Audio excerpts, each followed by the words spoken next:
Welcome to the Copperbox, nestled in the heart of the Olympic Park in Stratford for the prelims card ahead of Harlem Eubank versus David Papot. We're live on DAZN and the TalkSport Boxing YouTube channel, and we have 6 fights here for you between now and the start of the main card at 7 p.m. We start with Jamie Barrett against Stephen Vincent. Jay Pittman then takes on Enzo Bahena Munoz. JP O'Meara then up against Cesar Ignacio Paredes. Finley James against Jack Henty is our next bout. We go to the heavyweights for Matty Harris and Ben Vickers, and we round it off with Aaron Prosper against Mikey Saki. Gary Barfoot alongside the former British and European super bantamweight champion of the world, Spencer Oliver, the newly married Spencer Oliver as well. Congratulations, my friend. Just a line about the main event tonight. Harlem Eubank against David Papot should be an exciting one. Yeah, really looking forward to this one. Harlem Eubank looking to continue that road to world title honours, and he's in for a tough one here against David Papot, a very tough campaigner who's only ever lost to Liam Pyro. That was on point, so big fight here for Harlem Eubank, and a big springboard and launch pad for him here at the Copperbox. He hopes one step away from challenging for world title honours. And just a quick one, should be an exciting prelims card as well. Any names we should be watching out for? Yeah, I'm really looking forward to this one. Obviously, you mentioned him, Big Matty Harris. He's looking to continue his road. The heavyweights are always exciting, and we've got some great prelim fights as well through the card. Really looking forward to it. Real 50-50s actually in this one. Sean Noakes, obviously, he's going in a very tough fight against Kieran Malloy, sorry. That's 2 undefeated fighters going head-to-head. So, yeah, very exciting fights here on the undercard. Exciting fights to look forward to. Let's get them kicked off. It's over to your MC for the evening. Here's Huss. Ladies and gentlemen, we are live on the DAZN YouTube channel. Welcome to the Copperbox Arena here in London, England, United Kingdom, for a night of professional championship boxing, brought to you by MF Pro Neilson Boxing and DAZN. And now, ladies and gentlemen, time for our first bout of the evening, scheduled for 3-minute rounds in the super lightweight division. Please welcome to the ring, Stephen Vincent.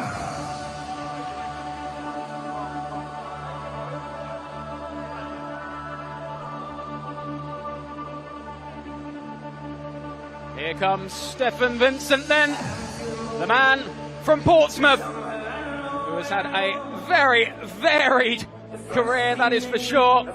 He is very much the archetypal journeyman.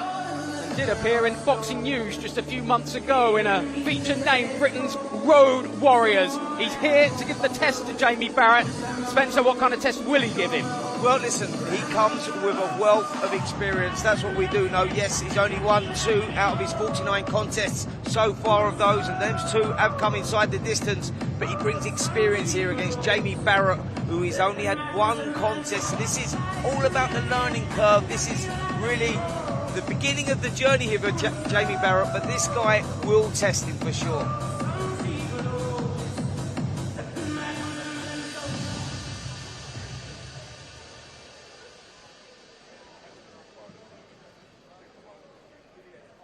And now, ladies and gentlemen, please welcome his opponent to the ring, Jamie Barrett.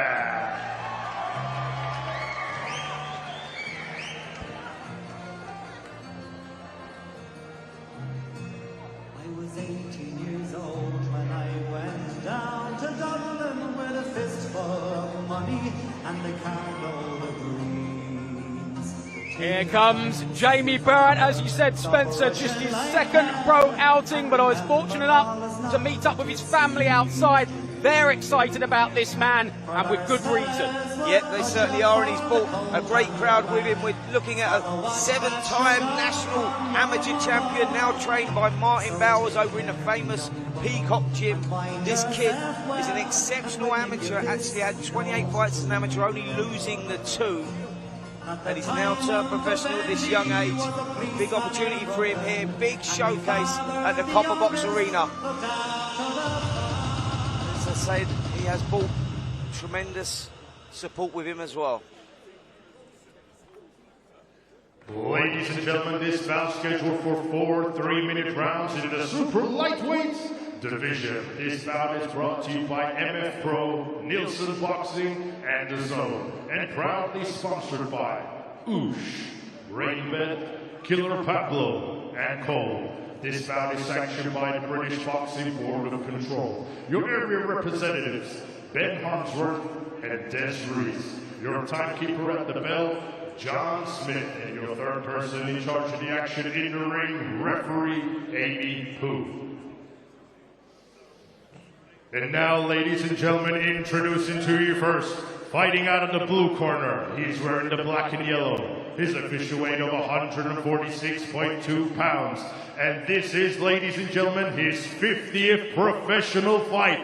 Hailing from Portsmouth, England's United Kingdom, introducing Stefan the Wasp Vincent. And his opponent across the ring, fighting out of the red corner, he's wearing the black and green. His official weight of 144.8 pounds. He is currently undefeated with 1 win. Hailing from Gerrards Cross, Slough, England's United Kingdom, introducing Jamie the Side Barrett. Boxers, listen to my instructions at all times. Watch your heads, no low blows. When I say break, step back. Protect yourself at all times, touch gloves.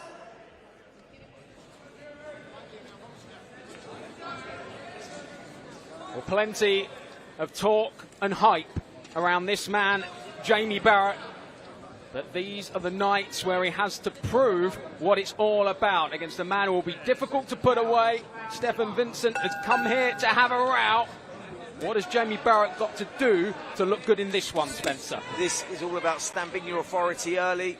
And Jamie Barrett looks like he wants to do that as he's taken centre of the ring straight away, putting Vincent on the back foot, but it's not allowing Vincent to grow into any sort of confidence, because as I say, these journeymen, if they get a little bit of confidence, they grow into it, they can make life very, very difficult, and Jamie Barrett recognised that. Martin Bowers in the corner would have told him that. They say, go out there, son, take that centre of the ring and take control, and that's exactly what he's doing here in the opening of this first round. Sharp, snappy jab out of the southpaw stance, and then he's really firing those left hands into the chest area. The first touchdown from Vincent not called, but he's taking a few heavy shots here. Yeah, Vincent already on the defensive, already in survival mode, and we're talking about the first minute of the first round here. He recognises he's in with an exceptional young talent who comes with a big reputation from the amateur game, big things expected of him in the professional ranks, and he started this one well, hasn't he? Really whipping that left hand around, landed that hook a couple of times as well. Jamie Barrett actually beat Adam Macker a couple of years ago in the amateurs, a man who Matchroom, of course, have got high hopes for. And at the moment, he's causing Stefan Vincent all manner of problem. Yep, Vincent covering up well on the ropes, but Barrett finding those holes, just winged in the right hook to the body there, boxing out of the southpaw stance, and he's controlling the space nicely here. Can't miss at the moment, Barrett. And there's a real air of confidence, a calmness, and now he's rattling Vincent's head back and forth on the ropes there. Yeah, Vincent looked like he was shaky there. He looked like he was in a little bit of trouble. Needs to get through this last minute. Barrett asserting his dominance with his strength as well. Just manhandling Vincent. Left hands through the middle there. Vincent felt both of those as well, and he's got to use all his experience just to hang in here in this first round. Fast start here from Barrett, and Vincent in a bit of trouble on the ropes. The referee is taking a close look Taking here. a good look, and that straight left again right through the middle brings this one to a close. Jamie Barrett moves to 2-0, a first win by stoppage. That was as emphatic as it was impressive. Yeah, Gaz, that was an exceptional performance there. Jamie Barrett went out from the opening bell, done what Martin Bowers told him to do, take control early, gain the respect of your opponent, and he'd done just that. took the centre of the ring lovely and found his range. The distance control was brilliant, shot selection excellent, and you wouldn't believe actually he was watching a young kid only having his second professional fight there, because that was a very mature performance. Puts his man away. Stephen Vincent, the 35-year-old, loses in his 50th bout. And as Jamie Barrett just asked for a little bit of advice from Spencer, how did you like it? He said, you loved it, didn't you? Absolutely, just a little thumbs up there. Listen, you've done everything you were meant to do there, Jamie. You come out, you stole the show, you was going to impress, you wanted to impress. Sometimes for a young fighter, actually, they can go out there and they're over-eager and they try too hard and you're looking for the knockout, and sometimes that knockout never comes and you can spoil your own performance. This kid didn't. He went out there, he controlled things early, and it was a brilliant, excellent finish. Well, let's make it official. Here's Huss. Ladies and gentlemen, the official time, 2 minutes and 27 seconds of round number 1. Your winner by TKO, still undefeated, Jamie the Saint Barrett. Well, it took Jamie Barrett the full 4 rounds to put away the Iceman Ryan Frost last time out. It's taken him just 1 round to put away Stephen Vincent. The Wasp dealt with in impressive fashion. He swatted away the man from Portsmouth. He's 2-0, and I expect to see Jamie Barrett making a few waves in this super lightweight division. Yep, really good performance there from this young fighter in the super lightweight division. He's stacked with talent. And keep your eye on this kid, because I think there's a new generation of fighters coming through. Remember the name Jamie Barrett, because you'll be hearing a lot more of him for sure.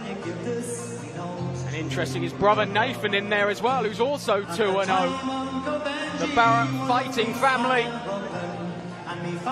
They gave him the big sell outside the Copperbox this morning, and that was quite rightly so.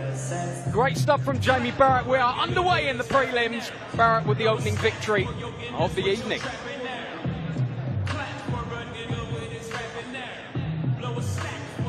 Well, our second fight is already waiting in the wings, so let's get them out. Here's Huss.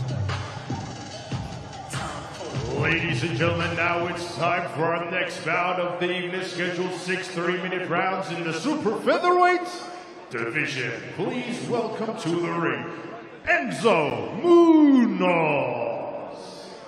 So fresh, good. Enzo Munoz, the Argentinian, getting roundly booed for obvious reasons as he struts his way to the ring. 4-15-4, just 23 years old. And here to give Jay Pittman everything he can handle tonight. And he will do just that. These Argentinians are notoriously tough. His 4 victories have all come inside the distance. Expect this kid to be giving up no ground. He's going to be there in front of Pittman the whole way, but Pittman, an incredible talent.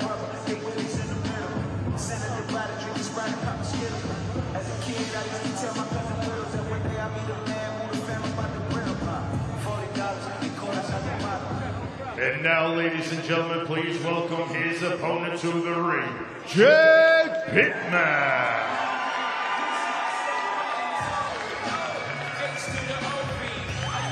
Plenty of support in the building for Jay Pittman, the man they call the Kid. He's a good-looking boy with plenty of Instagram followers, but here's his chance to shine in the ring. 5-0, yet to stop anyone. Can he down his Argentinian opponent tonight? Yep, to build on that, Gaz, that 5-0, he's had 22 rounds completed in that 5-0 and never lost a round. This kid is an excellent tactician, stylist, brings a big crowd, huge ticket seller, as you can hear. They've turned out here early for him. But Monzo will cause him some problems. He's a tough kid. Ladies and gentlemen, this bout scheduled for 6 3-minute rounds in the super featherweight division. This bout is brought to you by MF Pro Neilson Boxing and DAZN, and proudly sponsored by Oosh, Rainbet, Killer Pablo, and Cold. This bout is sanctioned by British Boxing Board of Control.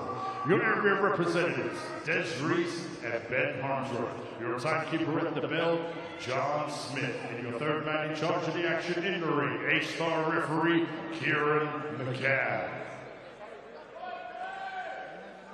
And now, ladies and gentlemen, introducing to you first, fighting out in the blue corner, he's wearing the black with purple. His official weight of 127.5 pounds. He has a record of 23 fights, 15 losses, 4 draws, 4 wins, and 2 of his wins coming by way of knockout. Hailing from Buenos Aires, Argentina, introducing Enzo Bahiano El Toro Munoz. And his opponent across the ring, fighting out of the red corner. He's wearing the white, black, and blue. His official weight of 127 pounds, bang on. He's currently undefeated with 5 wins. Hailing from Gloucester, England's United Kingdom, introducing Jay the Cat Pittman.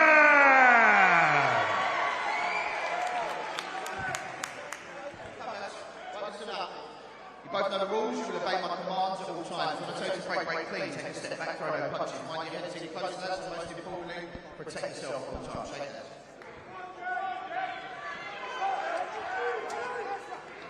Well, for Jay Pittman, he's brought plenty of fans with him, but this is his first fight outside of Gloucestershire and Wiltshire. They've travelled to see him on the road, a chance to make a statement in the capital, and we're underway. Munoz from Argentina, as you said, Spencer, will come to fight. It'll be durable, it'll be hard, but the kid has got class.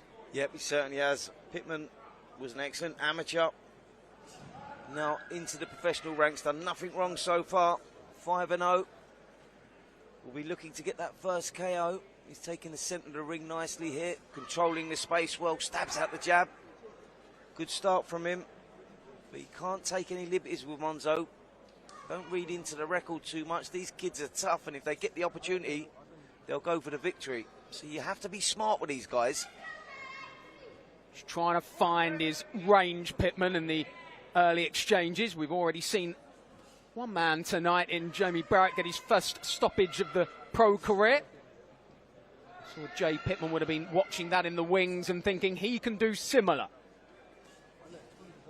Yep, started well, Pittman. He's just got to be careful. He doesn't go back in straight lines off those shots. He needs to break that line when going back. Because as I said, Monzo is that type of guy that will see the opportunity, he will take it. You can see he's quite capable, better than his record would suggest. That was unlucky there from Pittman. So sized it up well. Monzo read it well. Yeah, Munoz has lost his last 8 straight. We said about the kid being on the road. This is the first time that Munoz has fought outside of South America. The only other time he did, he lost when in Uruguay, so he doesn't travel too well. But these Argentinians are tough, and this will still be a real test for Jay Pittman, who's got to avoid getting any kind of frustration in this opening round. Yep, he has.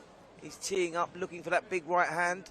You can see that. He's brought a brilliant crowd here this evening. We just heard that as he was cheered in, but he just needs to step in more with that right hand. He's teeing up the jab nicely, just falling short with the jab. Therefore, he needs to step in with that front foot to close that range. Just telegraphing that big right hand a bit, hasn't he? But he landed that time, but then he got countered, and there's the danger.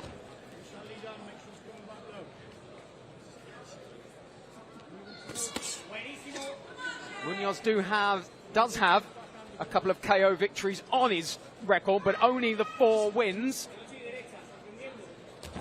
As I said, Munoz, though, he is that guy that is capable. He knows his way around the ring for sure. He's holding himself quite well. Pittman doing the better of the work, taking centre of the ring, controlling things behind that jab. Falling a little short with that right hand, just needs to find the range on that, but it's been a good start here from Pittman. Yeah, all about getting that range. The one time he did land with it, he caught one on the counter. Solid enough opening round, but the Argentinian looks as though he's going to prove elusive in this one. Yep, as expected. Munoz is that guy. Looked quite comfortable going back to the corner, taking the instructions there, we can see. Looks nice and calm. Quite happy with that himself, although he didn't win that first round. He seems happy enough with that one. Jay Pittman, I'm sure the instructions will be start stepping in a little bit more with that right hand, son. Don't hold your feet. You're working well off the jab. Let's see a little variety now as well. Don't be too one-dimensional, too predictable. But a good start there from Pittman. The nerves all have gone now. They're into the fight.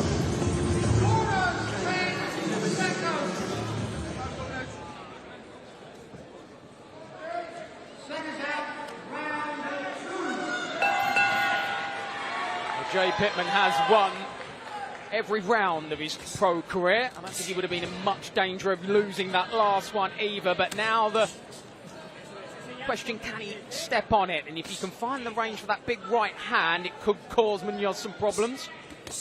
Yep, just needs to step in with that shot a little more. As I say, Pittman is a stylist.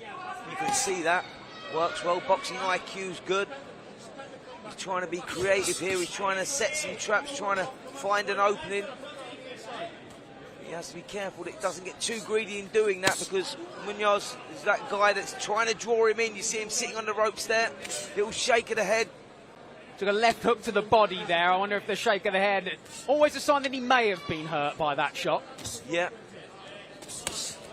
Oh, big right hand through the middle there. Munoz holding his feet a little more. You were saying about Pittman moving in straight lines in that first round. Now he's starting a little bit more lateral, starting to get his groove. That's exactly right, guys. That's what he needs to do. He needs to come off that line, try and be creative, find those openings. Nice right hook to the body as well there from Pittman. A good scoring shot. Been a bit more clinical in this round. He's starting to find that range.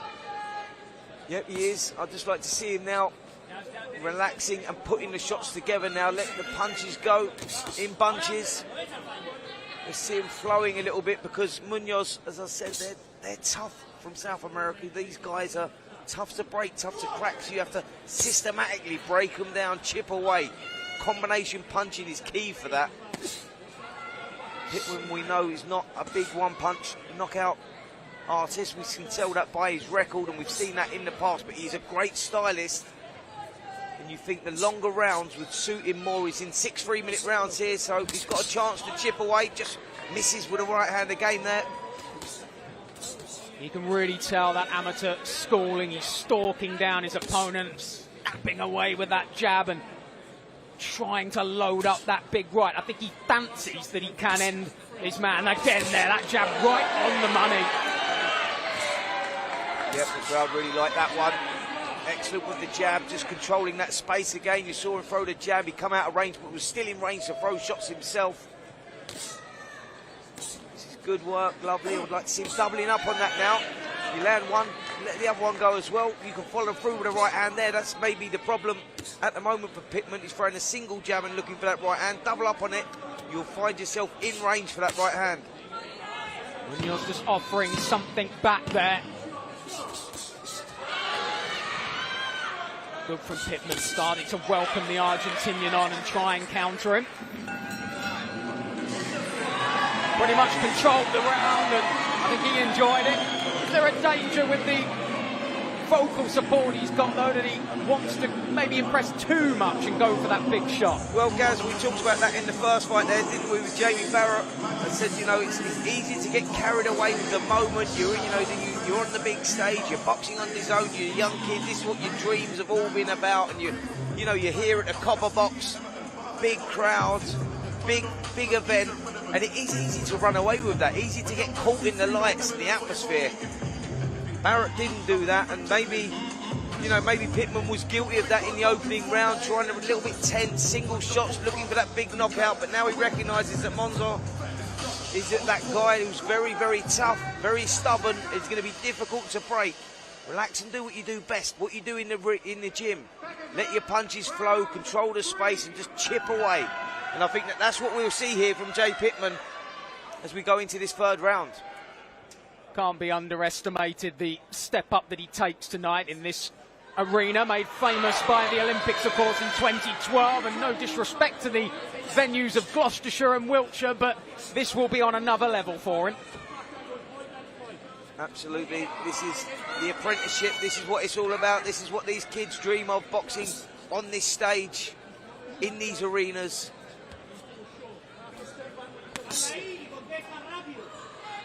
Right hand catching a bit more glove than target there. When you were doing the early rounds, Spencer, how much did you want to come out and make a statement early in your career, really get people talking about you? Well, that's what it's all about. It's about stealing the show. You know, we've got some real 50-50 fights here on the undercard, and the main event as well is a really exciting contest. So it's all about stealing the show, so that, you know, the 6,000 strong crowd that come in here and watch the fight, they'll leave and they'll be talking about you, and that's what you want to do, and that's where you can be guilty of over-trying sometimes. Pittman having no problem landing that jab consistently. And a few times in this round already, Munoz has given him the nod back to say, yeah, you're starting to find me a little bit here. Yeah, less coming back from Munoz now, isn't there? He's covering up, throwing the single shot, but Pittman's got full control of this one now. Some of the work a little bit more laboured from Munoz, and just noticing that Pittman's just throwing the feint a little bit more now as well, giving the Argentinian some more to think about. We see Munoz there reaching out with that southpaw lead there as Pittman's feinting. Well, Pittman just feint and whip the left hook through, and that shot would be there for him. That was the shot he just tried there. That big right hand just grazing the chest.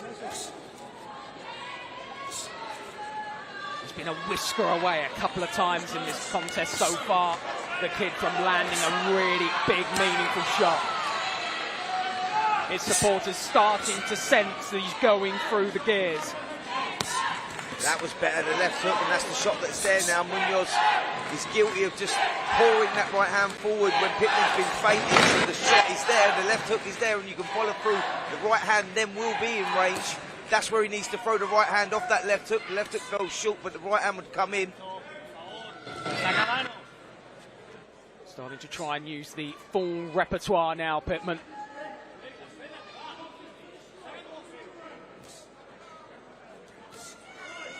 He already looks like such a tough man to put away, though, Munoz.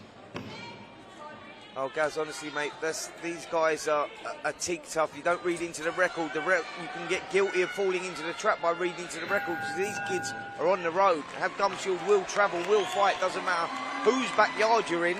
And he's proving that, Munoz, tonight, because he's in Jay Pittman's backyard and he's conducting himself quite well, holding himself well. Pittman winning all the rounds and winning them quite comfortably.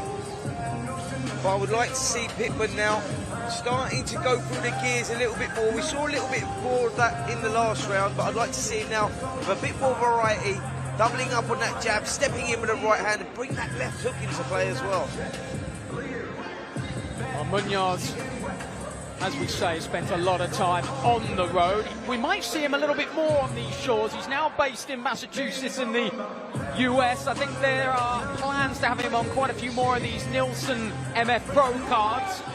And it could be that a few UK fighters that are coming up through the ranks might come across Enzo Munoz. It's Jay Pittman's chance tonight. He's got a couple of more rounds to try and put this man away. Halfway through this bout, I think you've got him well ahead on the cards. Yeah, I've got him 3 rounds gone, 3 rounds up at the moment, but Munoz is that guy that is great for developing these young fighters, the champions of tomorrow. You know, this is the apprenticeship stage, and there you go. Pittman stepping in with the right hand. That was the first clean shot that we've seen there. Just better with the space control, Pittman there. He left the jab and stepped in with that right hand, and that's what we need to see more of. Yeah, it's about finding that range. He's found it with the jab. If he gets that right hand into play a bit more often, Munoz is really going to struggle. But he's asserted his dominance already in this 4th round. That big shot right off the bat. It's impressive he hasn't got carried away with that, though. He's staying within himself, staying disciplined. Oh, absolutely. And I mean, that is very impressive. He's brought a big crowd here, as you can hear this evening, and it is easy to get caught up on that, as we've said before, but he's keeping his composure nicely, not taking any unnecessary risks. Munoz can be dangerous on the counter. He's waiting for that, Munoz, as he sits on the ropes. You saw him just waiting for Pittman to get too greedy, sit in the pocket too long, and Munoz will try and make him pay, but Pittman not taking the bait. Boxing very smart here for a young fighter. He's offering up the body a couple of times, Munoz, and Pittman's found the target a couple of times with those body shots. Would you like to see him throw a couple more of those, especially on the rope? Absolutely. You know, look, what we know about Munoz already and what we've seen of him in the past is he's teak tough. All these kids are. They'll take the shots all night to the head, but the body is the weakness. The body's the one that you target. Try and bring the hands down before you're shooting to the head again. So it's always about using your imagination, using the variety of shot selection to create the openings, but so far so good for Pittman, who's done nothing wrong.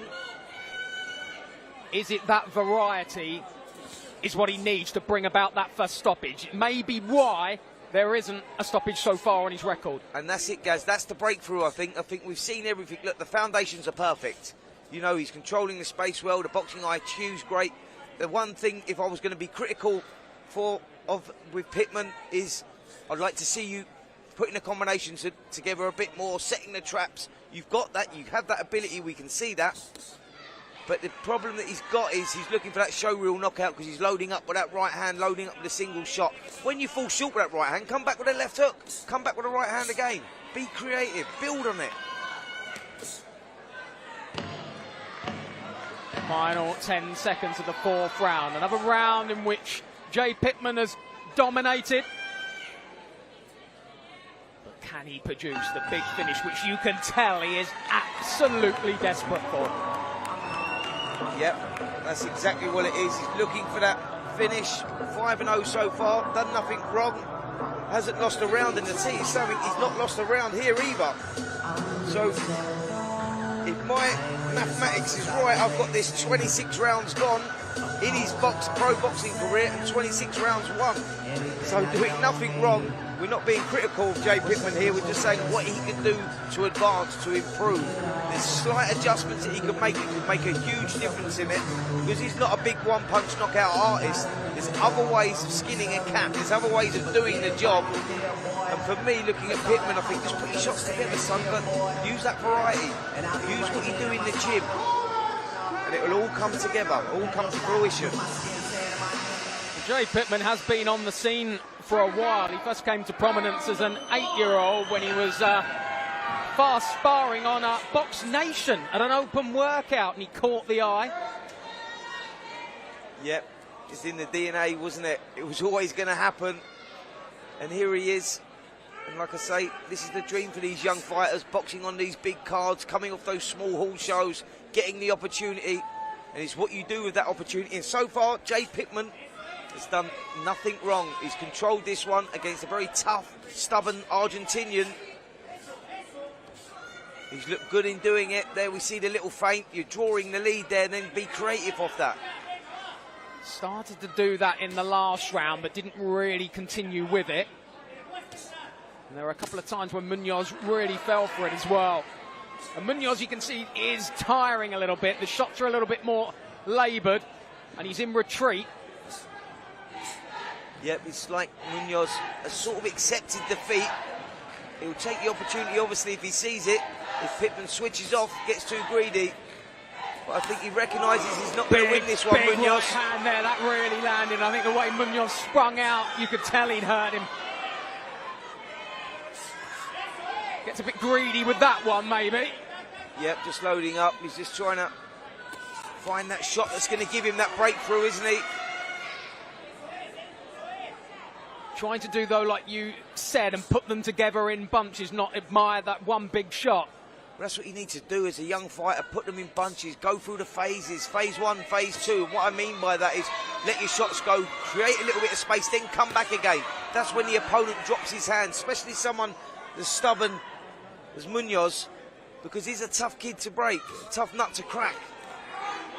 No problem with the jab finding the target. He got through with another left hand to the body, went on the ropes, but hasn't gone back to the body as much as perhaps we would have liked. I think it's always easier to see up close at ringside the damage those shots are doing. They're not the ones that are going to get the back rows excited.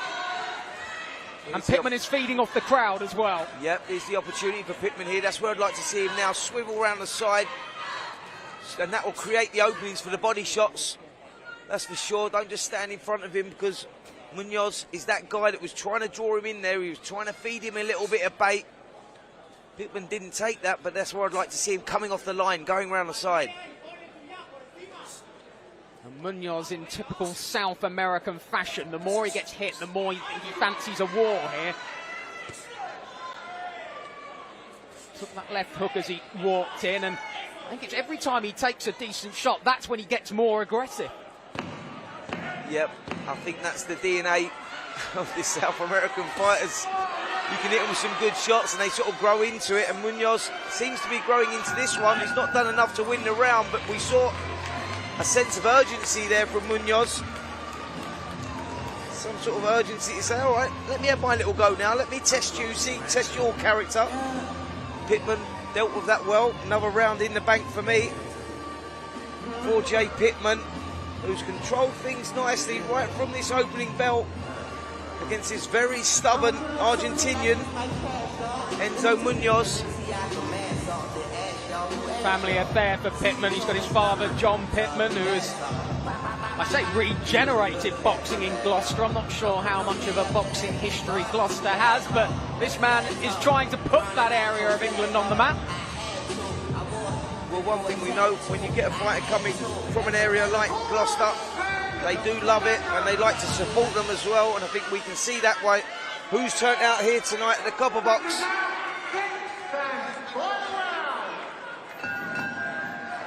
Well, once again, Jay Pittman looks like he's going to have to do it over the distance, but he's got 3 minutes to put the Argentinian away.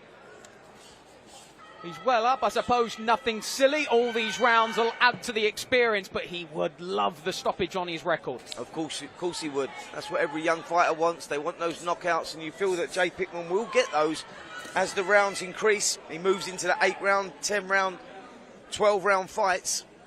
But right now, when you're looking for your first knockout, sometimes you can be guilty of looking too hard. I'm not sure he's done that tonight, Pittman, who's controlled everything right from the opening bell, but unfortunately for him, he's got a very stubborn opponent in front of him. He's gone very defensive in this final round, Munoz. I think he's decided he's going to get through this one. And from his point of view, make sure that he's welcome back on a few more of these cards, because of the guys at MF Pro and Neilson know he's going to give their men a test. He'll be back sooner rather than later. Yep, he certainly will. Munoz will be, probably we'll see him in the ring somewhere on the globe in the next week or so, because that's what these kids do. They choose to box life on the road, box life as the journeyman, as the opponent, as we like to say. And so the moral victory for Munoz will be to survive, get through the fight, and be able to fight again next week. That's how they earn their money. Good jab there, though, from Jay Pittman. That was a lovely little breakthrough. Just missed the whiskers there of the uppercut as well. Just trying to mix up and find a way. That right hand just grazing the chin of Munoz. He was fortunate on the back foot there. Took a big left hand into the rib cage as well. Yep, the body shot you was talking about there, Gaz, and he must have heard you, mate, because he started switching those attacks downstairs, and that's where he's now getting the success. Yeah, that left then followed with a big right hand upstairs. It was lovely work in that corner from Pittman. Now he's got Munoz in a position where I think he's glancing at his corner and wanting these last 50 seconds to tick by as quick as possible. Pittman in complete control here in this 6th and final round. Body shot goes in as well. Nod of appreciation there from Munoz. Not sure he liked that one too much. Big right hand to the body again from Pittman, who is softening up Munoz.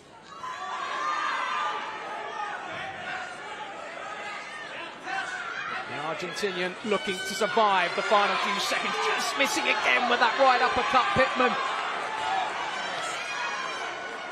I think he's got all the shots in the locker, hasn't been able to find the target with all of them tonight.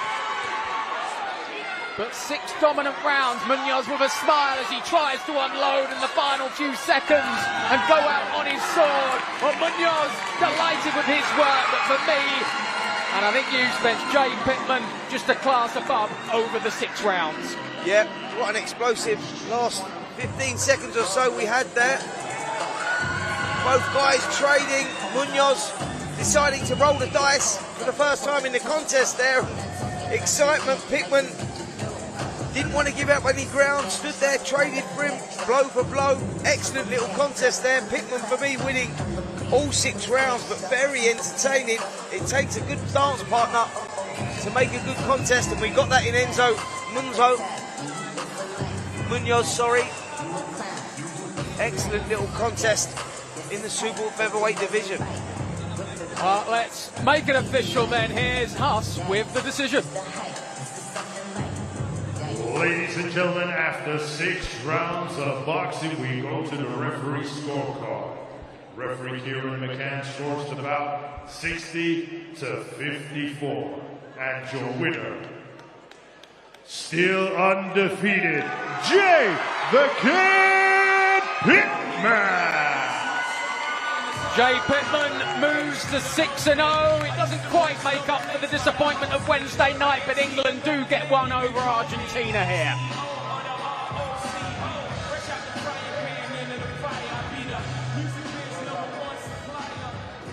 So Jay Pittman, our second winner of the night. Will this man be a winner later tonight? We've got Diego Pacheco against Emmanuel Alim coming up on the zone later. This, Spencer, some of Diego Pacheco's best moments.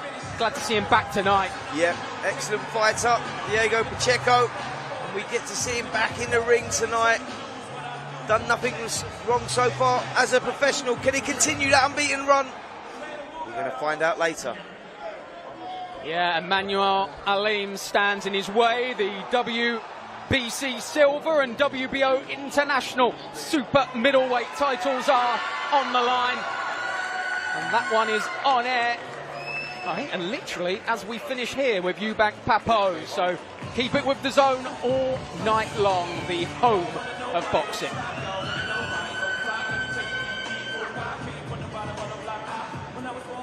Well, we are ready for our third fight of these prelims, so to get them in the ring, it's back to Huss. And now, ladies and gentlemen, time for our next bout of the evening, scheduled 6 3-minute rounds in the featherweight division. Please welcome to the ring, Cesar Ignacio Paredes.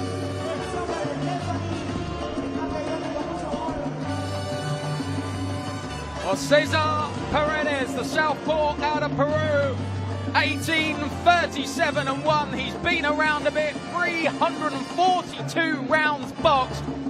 He'll give J.P. O'Meara everything he can handle tonight.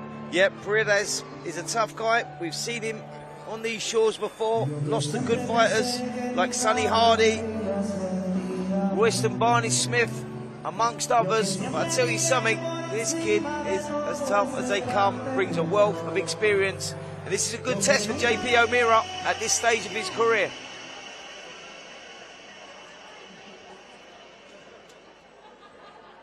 And now, ladies and gentlemen, please welcome his opponent to the ring, J.P. O'Meara.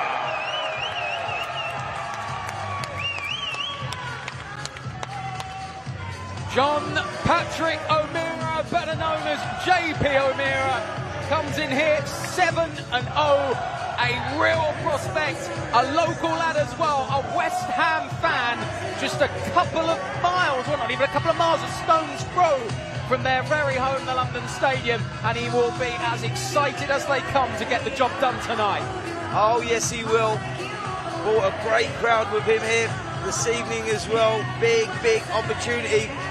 Got his first stoppage win last time out against a very tough Argentinian.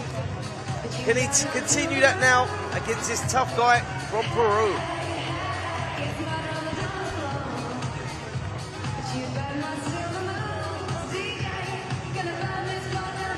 Ladies and and gentlemen, this bout scheduled for 6 3-minute rounds in the featherweight division. This bout is brought to you by MF Pro Neilson Boxing and the Zone, and proudly sponsored by Rainbet, Killer Pablo, and Cole. This bout is sanctioned by the British Boxing Board of Control. Your area representatives, Ben Harmsworth and Des Roots. Your timekeeper at the bell, John Smith. The third person in charge of the action in the ring, referee Amy Koo. And now, ladies and gentlemen, introducing to you first, fighting out of the blue corner. He's wearing the gray trunks. His official weight of 127.9 pounds. He is a veteran of 56 professional fights. Hailing from Peru, introducing Cesar Ignacio Paredes. And his opponent across the ring, fighting out of the red corner. He's wearing the black trunks. His official weight of 129.5 pounds. He's currently undefeated with 7 wins, and one of those wins coming by way of knockout.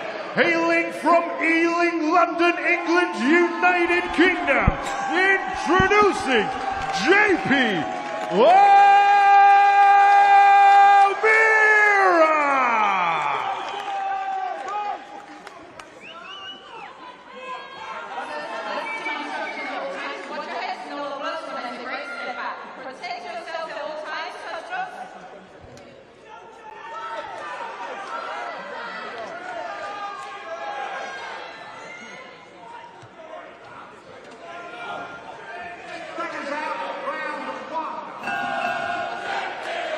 Well, he's another prospect with plenty of promise, JP O'Meara. He was once on the books of our own Darren Barker, managed by him and Joe Calzaghe. They said he's one to watch. Spencer, I think you're very much in the same camp. Oh, absolutely. JP O'Meara, only a stone throw away from his hometown. Big West Ham fan. He's an exceptional talent, good amateur. Seen him progress through the professional ranks as well. Headlined last time out. Now he finds himself on this big platform, in this big arena. And I'm sure he'll put in a brilliant performance. He started this one well, hasn't he? Nice left hook to the body there. But another tough South American standing in a young Brit's way. It's been the theme of the evening so far.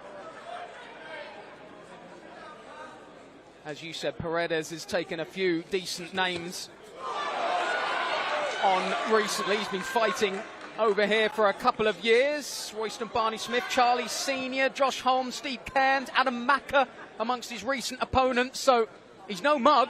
And if JP O'Meara can put him away, he joins that kind of list. Yep, he certainly does. But Paredes has been the distance for those guys. As I said, he's very, very tough. Travels well. Nice left hook there. Sorry, right hook there from O'Meara.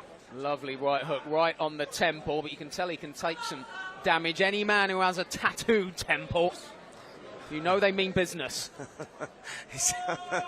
certainly do. This guy is as tough as they come. But this is a sharp start here from O'Meara. Boxing out that southpaw stance, controlling the ring well, taking the centre. Paredes is defensive in this opening round, hands held high. He knows he's in with a good fighter in O'Meara, whose record does not really tell the true story about how hard this kid hits. He's only had that one knockout victory, that was last time out, but he's got a bit of spite in his punches, O'Meara, and I think we're seeing that here in this opening round. Another really stinging left hook to the body. You could tell it was a good shot because his fan base have broken into a chorus of forever blowing bubbles. He's enjoying this first round, JP. Both men fighting out of the southpaw stance. Will that prove to be tricky for O'Meara? Something else to think about? Well, yeah, it can always be an awkward clash of styles when you have two southpaws boxing each other, but O'Meara seems to have taken control of this opening round well. He's found the range with that southpaw, right jab, and he got through with a couple of good body shots as well. Paredes walks slowly back to his corner. I wonder if a couple of those body shots have already been really felt by the Peruvian. He took in a lot of air there. Yeah, he did. He's just taking in all the advice he can there, Paredes. He was quite defensive in that opening round, and he's asked for a lot of water there, drinking a lot of water in after only one round, but it was a good round from JP O'Meara, who dominated, controlled the space well, worked well behind that southpaw jab. As you said, Gaz, whipped in those body shots as well. Did that have a little telling factor? Well, we'll find out here at the beginning of round number 2, because I'm sure O'Meara will switch his attacks back downstairs. O'Meara, who's starting to find himself in the pro ranks. He scored his first pro stoppage last time out against Manuel Perez, so starting to settle into things, and he certainly settled early on here.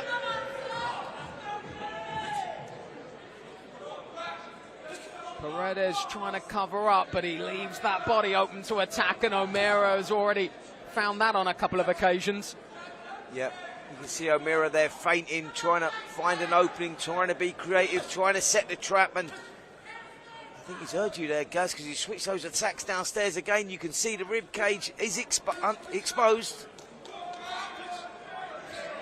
You said Paredes' record is a little bit misleading, and indeed his early career was fantastic. 15 wins, 14 of those by stoppage, 14 of his first 15 wins, a few stoppages in there. It's been harder going since.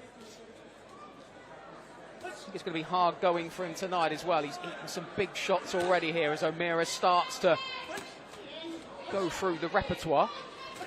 Paredes letting a big left hand of his own go there. A little warning sign just to say, look, son, don't take any liberties.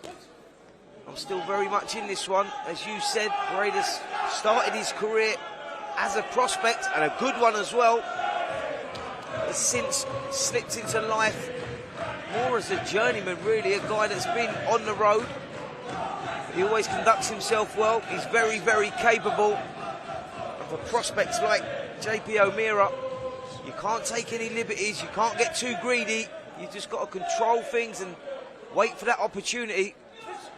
And that opportunity could come by the way of the body shots, if he can find them underneath those elbows, underneath that elbow of Paredes. Just trying to stab that jab into the body of Paredes, which is opening up the target up there. Hasn't been able to quite back it up with anything yet, though, O'Meara, but you can see how the cogs are starting to turn. He's working this man out. And that's exactly what he's doing, Gaz. He's working him out. He's not doing anything stupid.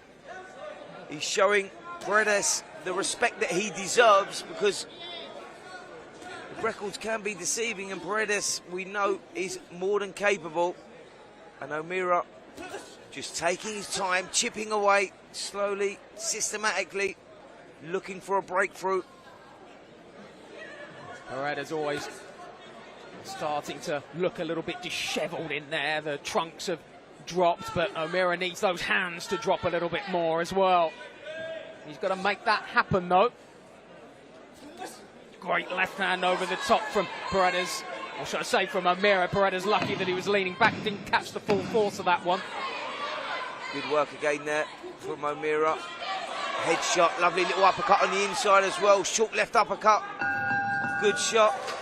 And a good round there from JP O'Meara again. Paredes himself tried to change things around a little bit there, Gaz. He tried to come forward on the front foot, tried to take the initiative a little bit, but JP O'Meara then put himself back in control. A lot of the reason for Paredes' recent struggles, he's had to go up and down in weight consistently, and I suppose that's the problem when you're the opposition. You're having to be the newfound kind of opposition for these new fighters. You're having to fight at the weight that their promoters and their managers need you to be at. And that's exactly what it is, life on the road. You know, life as a journeyman fighter. He started off as a very dangerous prospect and probably found an easier way to earn money was on the road. fighting as the opponent. So they're very, very capable and probably better than what they're actually show you. They do just enough to whether to survive or whatever. But if they ever fancy it, you know you're in for a tough night. And JP O'Meara recognises that, and that's why I think he's showing him the respect that Paredes deserves, because he's a good fighter. I suppose the dangerous thing there is you never know which weight they're most comfortable at, so they could come in exactly where they want to be, and that's where a shot can happen.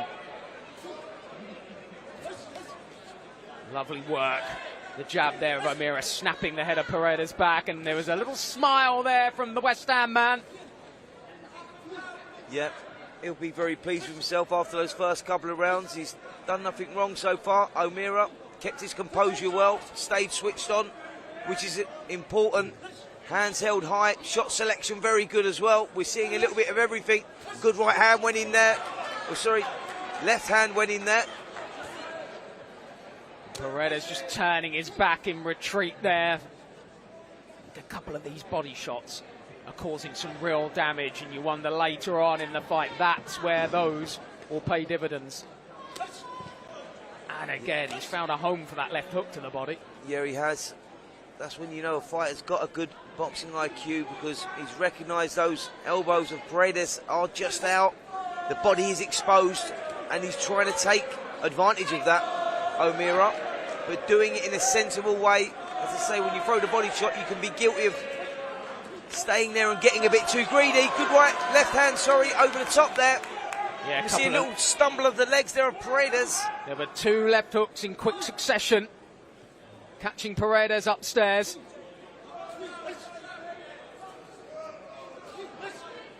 As I was saying, you can get a little greedy when the body's exposed, and you can sit there a little too long. Paredes is one of those guys that likes to work in short up close. But JP has done everything right so far, kept it at range, letting the body shot go, and then just getting back to that position, back to that baseline, if you like. He's not wasted much, O'Meara, has he? Everything done with a thoughtful, meaningful process. And I suppose that's exactly how it has to be at this stage of your fledgling career. Of course. This is the apprenticeship, this is the development stage, this is for the bigger, better nights. O'Meara will be hoping to come back here one night, topping the bill. He done it last time out at the York Hall Bethnal Green, and he'll be, his dreams and aspirations will be to top venues like this. And you have to perform, you have to deliver. Yeah, this to chance to get that viral clip that goes around and really puts you on the map. O'Meara flicking that jab, he's dropped his hands. I think he feels really comfortable in there, but as you've mentioned a couple of times, you can't take anything for granted as he just stumbles Paredes there. Yeah, lovely shot there from O'Meara.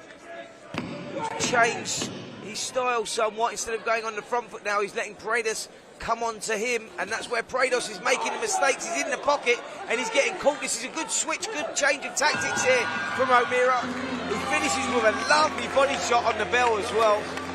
Really clever round from O'Meara, that, as you said. And as soon as Paredes went on the attack, he paid the price. Yeah, and that's what you'll expect now from O'Meara.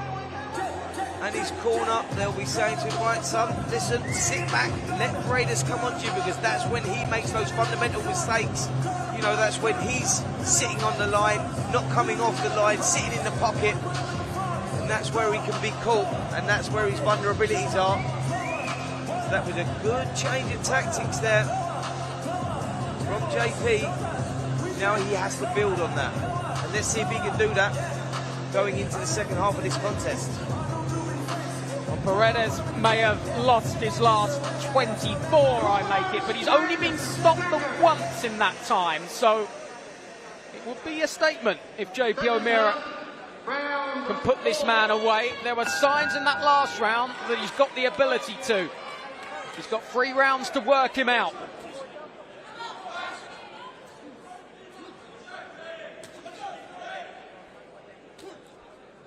There you see Paredes, when he throws his shots, he sits on that line there. He doesn't do anything off the back of that. That's where JP needs to just take that half a step back and drill the shots through the middle, and that's where he'll find the openings.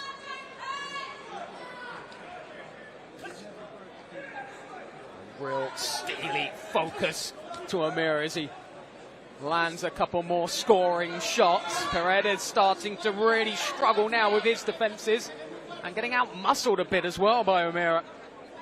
Paredes there complaining to the ref as well. That's never a good sign. O'Meara just seems to be going through the gears a little bit here. Paredes maybe just starting to unravel a little bit. Again, a left hand to the body, but as O'Meara tries to go upstairs, he found nothing but glove.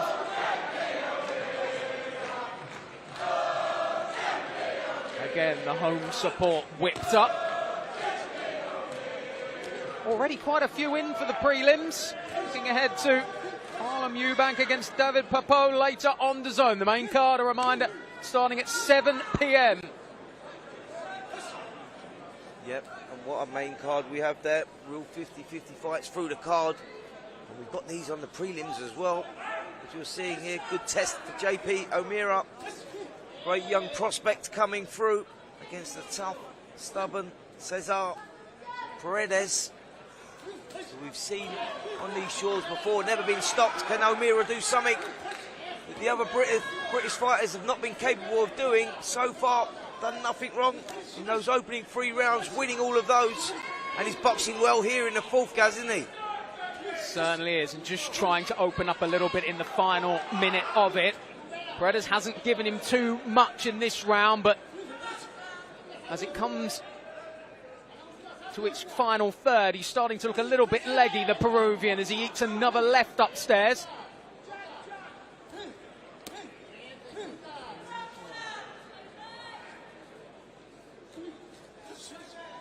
Paredes trying to show that there's something still left in his tank, but as he does, it just leaves the target open for O'Meara. Yeah, big left hand through the middle again there from O'Meara. He's kept his shape very well through these first 4 rounds. He's dominated this round as well. Now choosing to box on the back foot, which is the better move for O'Meara for me, because Paredes is making little fundamental mistakes as he's coming forward. Lovely work again from O'Meara. Just stumbled him back there and then goes on the all-out attack. Paredes, I think that hurt him as well. Yeah, Paredes, proud man, trying to come back with something towards the end of that final 10 seconds or so of the 4th round. Landed a nice little shot on the bell there, but that wasn't enough. O'Meara really dominating that 4th round, controlling the space so well, working everything well behind that southpaw jab, still whipping in those body shots, both sides of the body. But Paredes, to his credit, has kept his shape, kept his composure, still very much in there, but O'Meara at the moment is a whitewash for me, winning everything on the scorecards. Definitely looked as though O'Meara wanted to go a little bit more on the back foot in this round, hoping that Paredes would come on. He didn't quite take the bait until the final minute or so. Into the 5th round then, scheduled for 6 in this featherweight contest.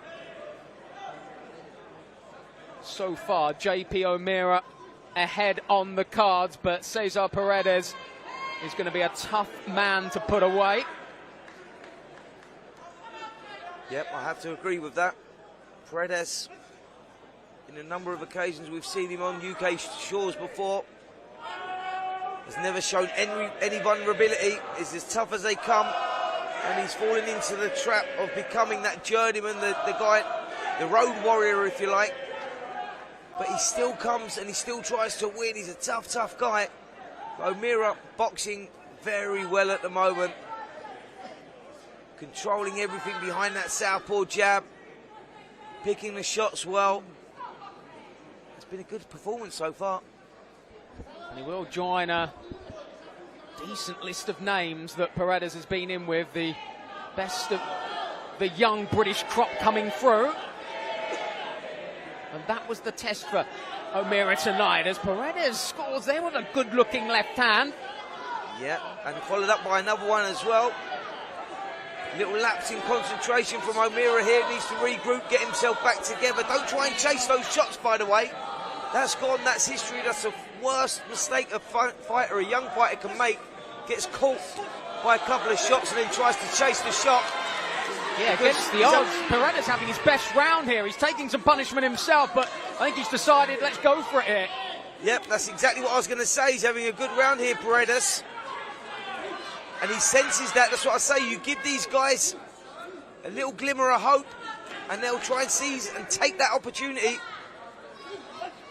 And he's going for it here, Paredes. And O'Meara having to show a lot of character in there.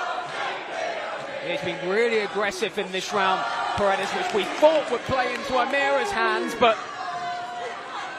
as you say, I think a little bit frustrated by a couple of those mistakes he's made early in this round.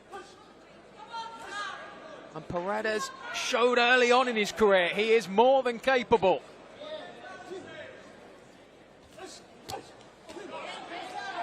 Shields up well on that left, but then takes the right hand to the body. And O'Meara getting back to what he was doing better earlier in the fight. Yep, and that's exactly what he needed to do. But look at the response from Paredes.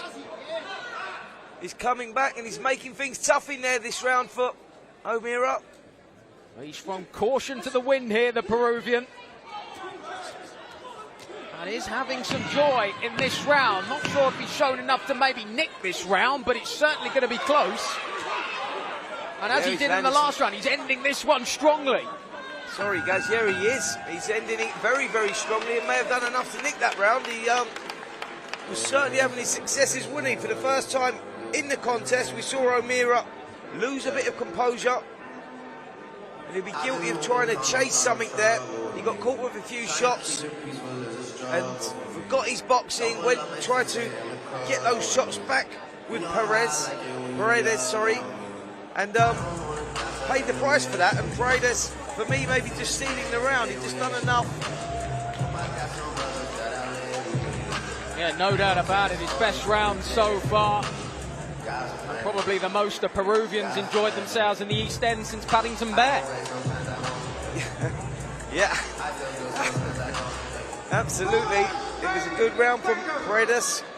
And now O'Meara's going to have to show a bit of character. We're going to see what he's all about, because Cesar Paredes, I'm sure, will go for it in his sixth and final round. And listen to the West Ham support O'Meara's got in here tonight. And they are all trying to cheer him through this last round. It's been an excellent contest so far. Yeah, sixth and final round, and I think the O'Meara fans have decided he needs a little bit of support, because once again in this round, Paredes has come out firing here. And this has turned into a bit of a war in the last round. Great left hand from O'Meara, just rocked him. Couldn't quite follow it up. Paredes hanging on for his life. What an excellent little contest this one's turned into. Paredes has decided he wants to go for it, roll the dice, and take the fight to O'Meara, and he's having some success. Big left hand through the middle again there from Paredes. Really good shot from Paredes. Well, for 4 rounds, this was a JP O'Meara masterclass, but Paredes now has come right out of his box in the last couple of rounds. And he's asking questions of O'Meara here, who's starting to feel the pace. The mouth has come open, and he's digging deep here, O'Meara. Trust me on that one. Well, this part of the steep learning curve to get through this 6th round. A reminder that Paredes, as I say, took the likes of Royston Barney Smith, Charlie Senior, Adam Macker over the distance. So, yeah, the physicalities look to be leaving JP O'Meara now. This is becoming more a psychological battle, and he got caught with a big left hand again. Paredes has worn right into this. He's taken a couple of shots himself, mind you, the Peruvian. It's not been one-way traffic. But O'Meara now, for the first time in the fight, on the back foot a little bit. Oh, good shot there from O'Meara. That was better. Heads come close together. Paredes just having to avoid a barrage there. O'Meara's got to be careful, though. He's in danger of taking some as he comes in looking for his own big shot. Straight right scoring. Paredes hanging on again. Yeah, become a real shootout here in this 6th and final round. Both guys feeling the pace, but both guys biting down on the gum shields. Look at the character here from JP O'Meara, who's answering the blows from Paredes, but Paredes trying to find something, trying to salvage something out of this contest, and he's giving it everything. Left hand just landing there, but I think Paredes is running on absolute empty. Can O'Meara land the blow to put him away, though? Both men swinging for the fences. Final 15 seconds of what's been a slugfest final round as they go toe-to-toe on the ropes. Fantastic action in this, and this is just the prelims. What a contest we've had here, and listen to the appreciation of the crowd as both guys go toe-to-toe. The bell goes, you can't even hear it, the atmosphere in here, absolutely electric. JP O'Meara will be glad that sixth and final bell has gone, because Paredes showed so much character and really rolled the dice in those final 2 rounds. Asked a few questions of JP O'Meara, and guess what? O'Meara answered them for sure. I think O'Meara will have been glad he had those first 4 rounds in the bank, because those last 2 were a little bit uncomfortable. And that final round, I suppose he could enjoy that exchange because he was safe in the knowledge that he had those rounds in the bank. And Paredes didn't quite have the power to put him away, but no doubt about it, Cesar Paredes is going to be a man who's going to test a few fighters who are coming up, certainly in the British ranks and further. Oh, absolutely. Listen, promoters will watch that and think, yes, please, we'll have Paredes back on our show again. What a fight. Great war. Let's see who's got it. Ladies and gentlemen, after 6 rounds of boxing, we go to the referee scorecard. Referee Amy Boone scores about 58 to 56. And your winner, still undefeated, JP O'Meara. JP O'Meara moves to 8-0. Didn't have it all his own way in that one, but certainly he's given his home crowd something to cheer. Another one in the bank for JP O'Meara, and he would have learned plenty from that, Spencer. Absolutely. When you're moving into title contention, I'm sure O'Meara is going to do that. He's going to look back on this one with fond memories, or maybe not fond memories, but he would have learned a lot from this one. This is what it's all about. This is where you get the experience, gain the experience, the development, the apprenticeship, whatever you want to call it. O'Meara has certainly earned his money tonight, and it was a great little performance in front of a very busy crowd here at the Copperbox Arena, and he brought a tremendous crowd with him, Gaz, didn't he? Yeah, he certainly has. That crowd in fine voice, and looking forward to what else is to come tonight on this, DAZN, the home of boxing. Saturday Fight Night, every week on DAZN. Where every Saturday, the biggest fights, the blockbuster shows, are live only on DAZN. on DAZN. So join us ringside, because Saturday nights, all right for fighting.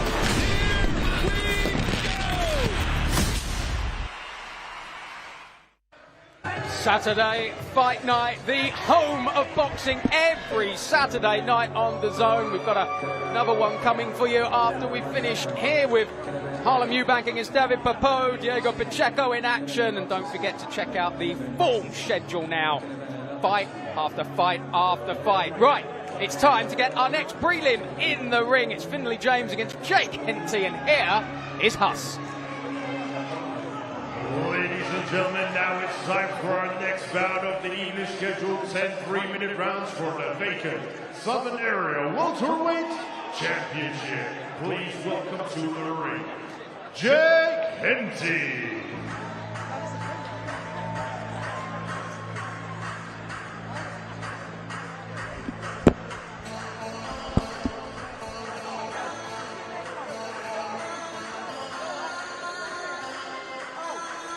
Well, Jake Henty, 9-0, and still just 26, the southpaw fighting out of Welling, London, and comes here with a point to prove, and will give Finley James a real run for his money. This, as you were saying, Spence, the first of those real 50-50 fights. Yep, somebody's has got to go. Both guys 9 undefeated.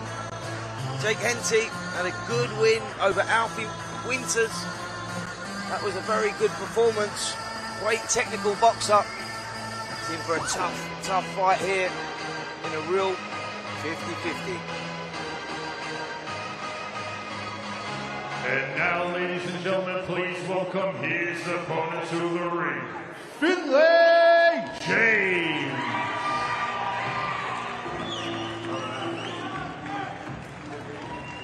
Finlay James, another man who will enjoy plenty of home support. Another West Ham fan. He calls himself the captain. Or can the skipper get himself a British Southern Area welterweight title tonight? Yeah, what a contest. As I said, we've got here tonight. Finlay James done nothing wrong so far. Still searching for his first KO victory. Can he get it tonight against the tough Jake Henty?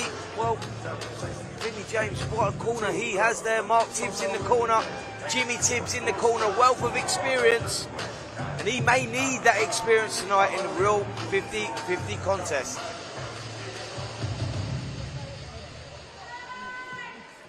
Ladies and gentlemen, this bout scheduled for 10 3-minute rounds for the vacant Southern Area Welterweight Championship. This bout is brought to you by MF Pro Neilson Boxing and DAZN, and proudly sponsored by Oosh, Rainvet, Killer Pablo, and Cole. This bout is sanctioned by British Boxing Board of Control. Your area representatives, Ben Hartsworth, Des Reese, your inspectors ringside, Terry Martin, Alan Spelling, Chaz Copeland, Miko Wilshire, Harry McCauley, Lydia Molly, Sinead McCormick, and Lucinda Nichols. And now, ladies and gentlemen, introducing to you first, fighting out of the blue corner, he's wearing the silver and green. His official weight of 146.5 pounds. He's currently undefeated with 9 wins, and 2 of those wins come in by way of knockout. Hailing from Welling, London, England, United Kingdom, introducing Jake Henty. And his opponent across the ring, fighting out of the red corner. He's wearing the blue with white trim. His official weight of 146.2 pounds. He's currently undefeated with 9 wins. Hailing from Chadwell, Essex, England, United Kingdom, introducing Finlay James. Okay, lads. Your instructions in the dressing room, right? You know I expect you to do both. Keep the fight clean, obey my commands, most importantly, lads. Protect yourself all the time, right? Shake that.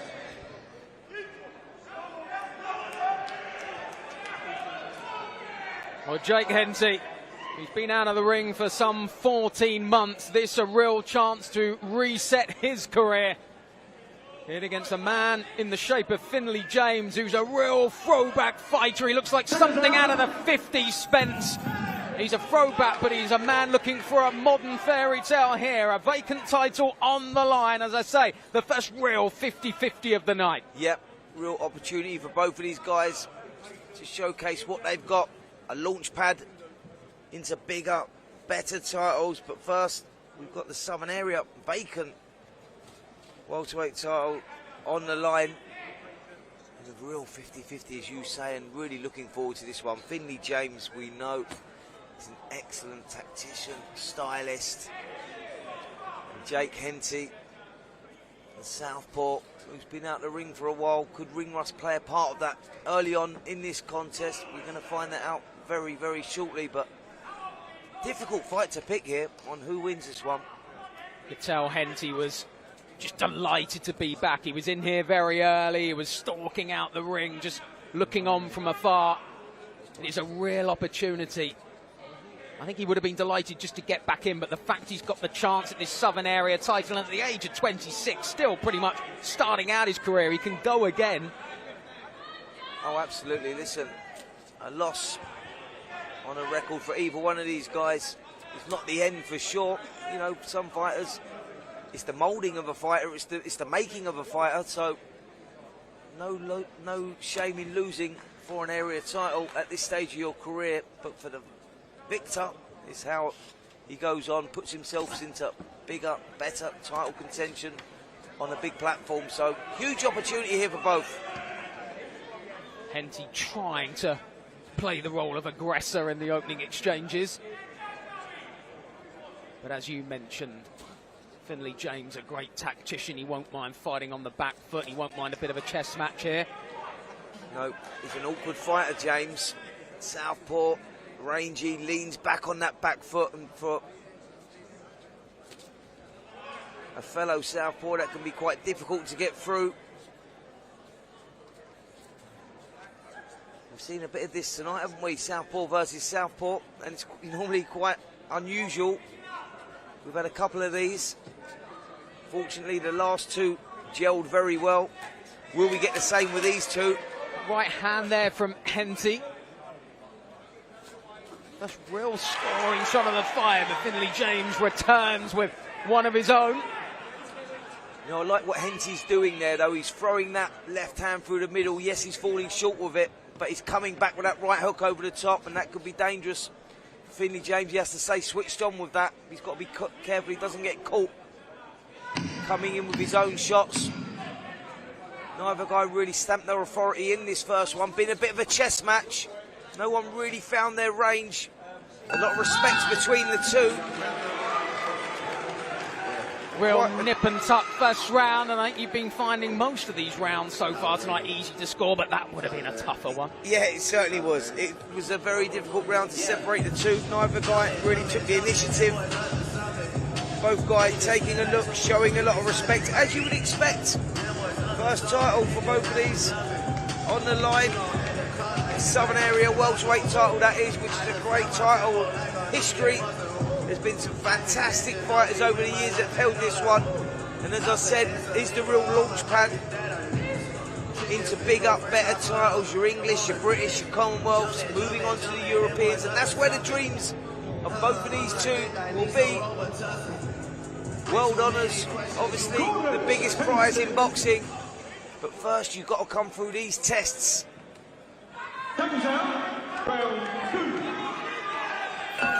As Spence said, the vacant British Southern Area welterweight title is on the line. Scheduled for 10, and this the second of them. Finley James, plenty of vocal support in this arena, but not too much to get carried away with in that first round. But I think Finley James will have to feel his way into this, because Jake Henty, despite not being in the ring for over a year, is no mug. No, he's not. And he seems to be the aggressor here in this one. As I said, looks dangerous when he throws that left hand through the middle, but comes back very well with a right hook over the top, and that's a dangerous shot. James is going to have to stay switched on. He can't have a lapse in concentration.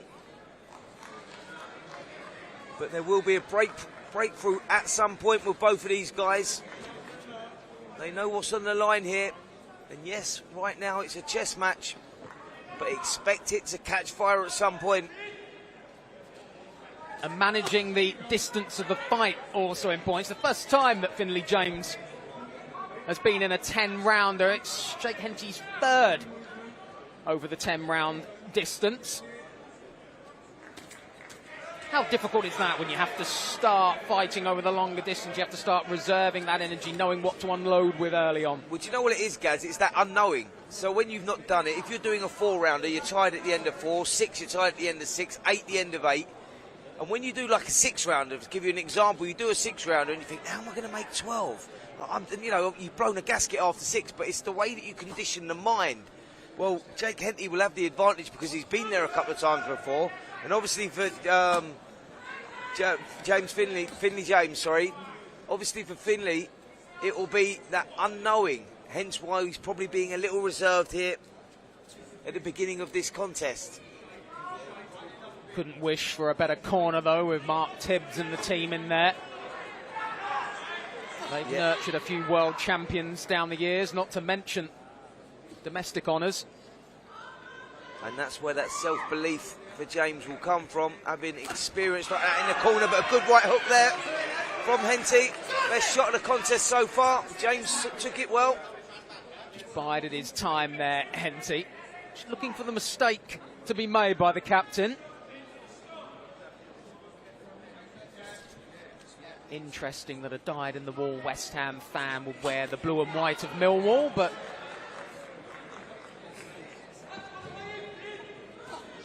it's another part of the old school look, which is great about Finley James. No bling, nothing flash, the haircut's a throwback. Yeah, stylistically very old school, isn't he? Wiry sort of shape, he controls his space well, light on his feet, moving around the ring like a ballerina in there. Another very close round, and it's subjective scoring. What you like for me, it was the one clean shot that was landed from Jake Henty that may have just swayed it towards me again. He was the one that was holding centre of the ring and maybe being the aggressor. No real clean shots landing from the two. But Henty maybe just doing enough in those opening two to take the rounds. And for me, Finley James needs to take the ball by the horns a little bit, take the initiative, start doubling up with the shots. You've both had a look at each other now. There's a lot on the line here and a lot for the winner. So I get that respect, and I get that both guys are trying to draw that lead and draw that one into making that fundamental mistake. But for me, Henty just doing enough in those opening two rounds.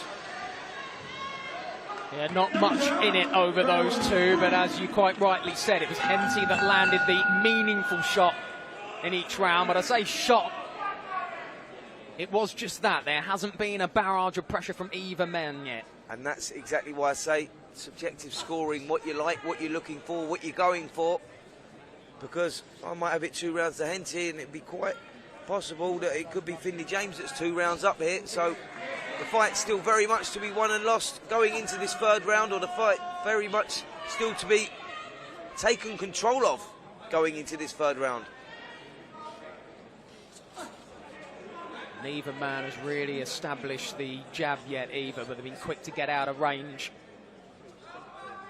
James now up on his toes, trying to find something, trying to be creative. That was better from James. Carrying that lead right hand down by his side. It's quite difficult to read that, flicking it out well. Movement's good. Yeah, that time he followed up the feint with that looping left over the top. Earlier on, Henty was able to counter on that. But the moves that both men are jostling with, trying to work the space, trying to work out what the other is thinking. Yeah, the styles sort of cancelling each other out at the moment with these two. Both thinking fighters. They're trying to set that trap, create that opportunity, but none of them are falling for it. Finley James just trying to adjust that stance, trying to give Henty something else to work at. Henty trying to throw that stiff jab to the body again. Showing his light footwork there, James. Just trying to find something on the outside, moving around the perimeter of the ring. Henty just controlling the space well, but not really landing anything of any significance. Plenty of posturing from both, but not quite ready to engage.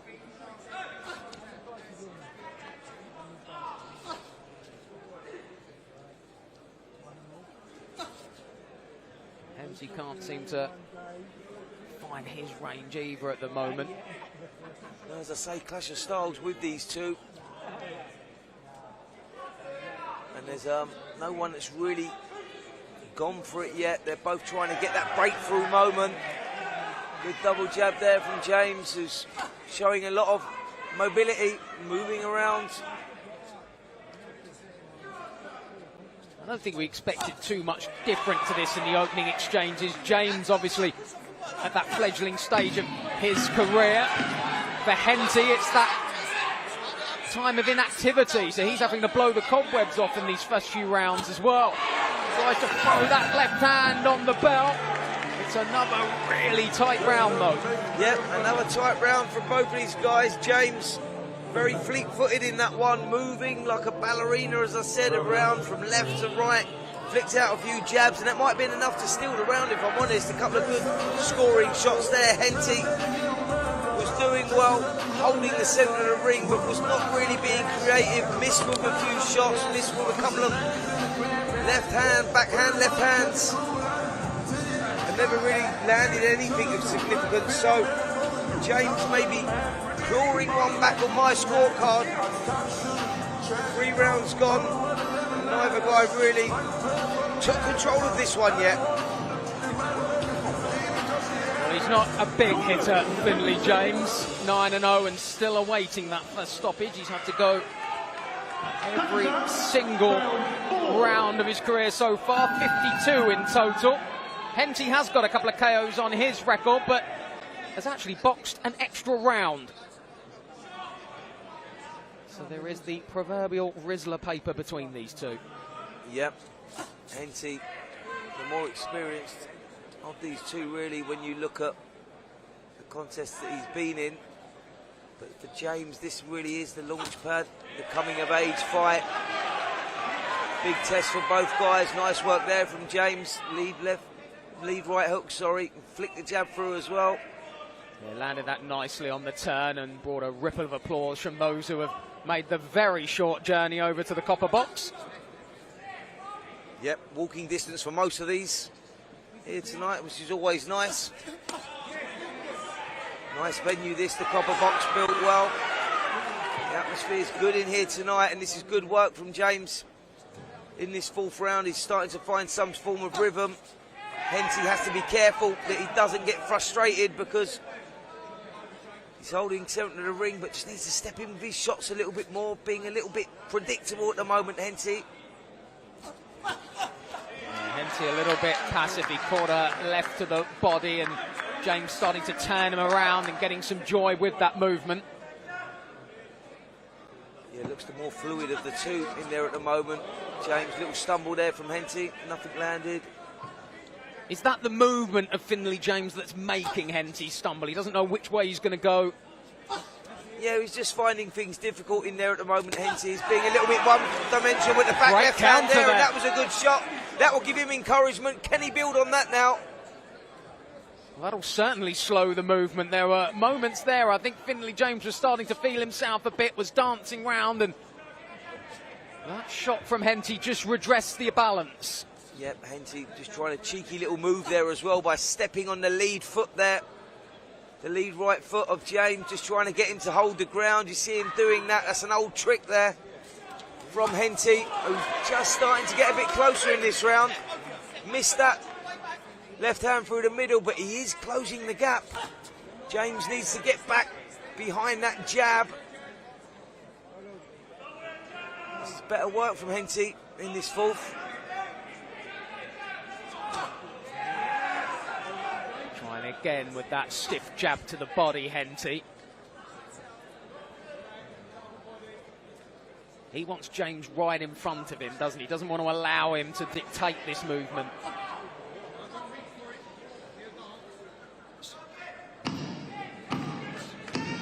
I've got to say, Gaz, another very close round here. James started it well. Henty's come back in the second half of it. It's what you're going for here. Nice couple of jabs on the bell there.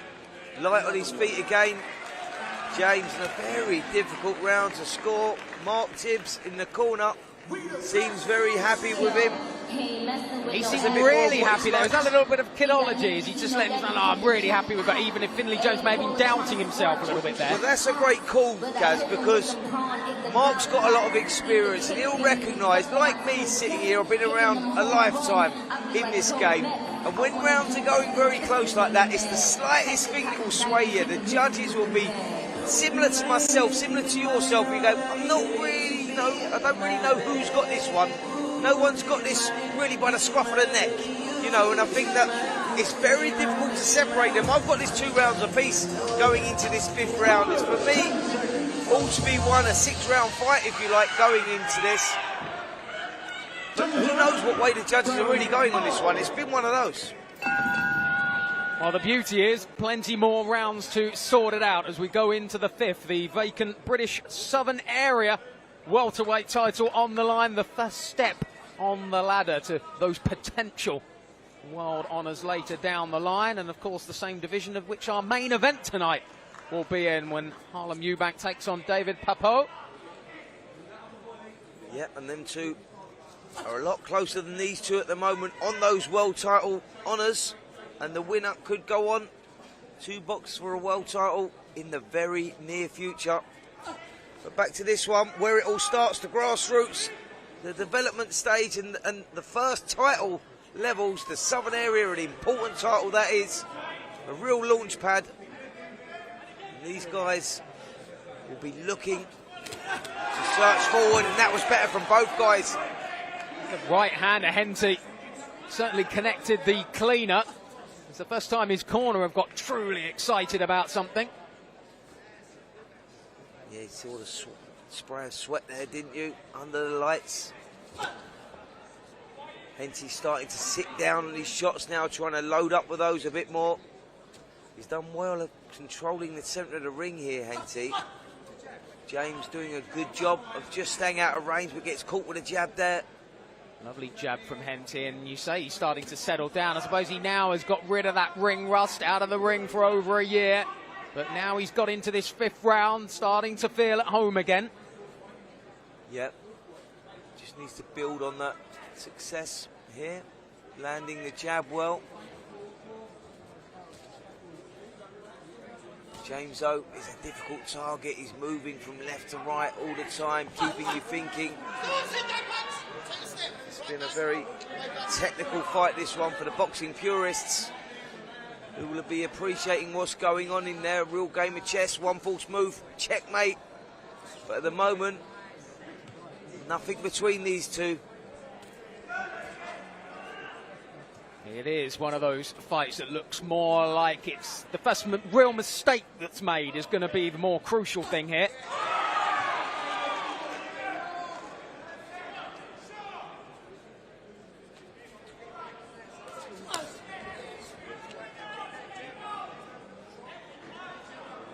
James just trying to beckon Henty in, but not quite taking the bait at the moment. Well, James is doing a good job at controlling things and making Henty fall short, but not coming back with shots of his own. And he's only shuffling a couple of inches out, so he's only got to step back in to land shots of his own. And I'm thinking that's what's missing at the moment from James's performance. There, we saw a little shuffle back, come back with a double jab. You're in range. Let the shots go, because there's nothing between these two at the moment. And another razor-tight round there from both guys. And where do you go? Who do you go with? Maybe Henty just done enough, just pushing forward, landed a couple of good solid jabs, a more solid look around it. But I like what Finley James is doing, but for me, he's not completing the move, because I think he's doing all the work. He's forcing Henty into delivering the shot, but then he's making him miss and not making him pay. He's not coming back with anything, so there's a missing element to his game at the moment. Yeah, it seems like both men are very happy with their work, making each other miss, but of course, at some stage, they've got to throw themselves. They've got to score with some shots. That's exactly what it is. You make someone miss, what's the old saying? Make them miss, make them pay. And I think that's what's missing at the moment. Yeah, these two proving themselves to be excellent defensive fighters and great at avoiding a shot. Can they start to land them, though, as Finley James just adjusts the hair, a little lick of Brill cream in there, and on we go again. Yep, as we enter the second half of this contest, really close. Could be one round either way, could be 2 rounds either way. No one really taking complete control of this. Will we see that in the second half of the contest? The vacant Southern area welterweight title on the line. Big opportunity for the winner of this, and a rebuild for the loser. So all to fight for in these final 5 rounds. We've seen on a few recent cards, and particularly on the WBC Grand Prix on the zone, where open scoring was used, which sometimes brought fighters out of themselves when they knew at this stage, well, I've got to step it up. Is that something maybe you'd like to see creep more into the pro game? Well, I'll tell you something, Gaz, it's something that I'd like to see right now, because I really haven't got a clue who's winning this one. It's been that tight, that razor tight. It's like I say, what you like, what you're looking for. Both of these guys are very, very technical, but none of them have taken this. They haven't taken the ball by the horns at the moment, and I think it's all to fight for in these final 5 rounds. And there's moments like that when the crowd get excited, but for me, both men are landing at the same time. No one's coming out the better of those exchanges. That's exactly what it is. A real thinking fight from both of them. James again, quick with his feet, moving out of range, but not doing anything on the return. Good jab from Henty. James comes back, another jab again from Henty. They're the scoring shots. They're the ones that can be the difference between winning and losing rounds. That's how tight this is between these two. Neither man at the moment consistently able to get behind that jab. A little bit gun shy. It seems to double pump it, as you say. You wanted to see him double up on that. And for the judges, you know, when they're looking for something to sway you, you go, is it the guy that's trying to force the fight, force the pace? And if that's the case, it's Jake Henty that's doing that. You know, it's a solid look around Henty. Hands held high. He's the one that's saying, when you're boxing like that, that's like saying, come on, in you come, I want to fight.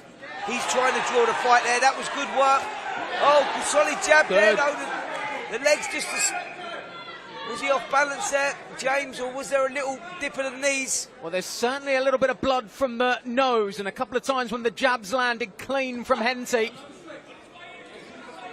Bit of a mess there for Finley James. Tibbs and the crew are going to have to work on that in the corner. And as you say, Spencer, when he turned away on the ropes, it was a little bit of a stumble. Yeah, Henty will gain a lot of confidence from that blood as well, trust me. That will give him a new lease of life. Good left hook from James, and he needed a shot to give himself something from this round, because Henty well on top there, and he stares him down on the bell as if to say, I reckon I've got your number here, mate. Yeah, that was probably the best round of the fight so far from Jake Henty. For me, there was a couple of stinging jabs in there, and that was probably one of them that done the damage to Finley James's nose, and it was bleeding quite heavily.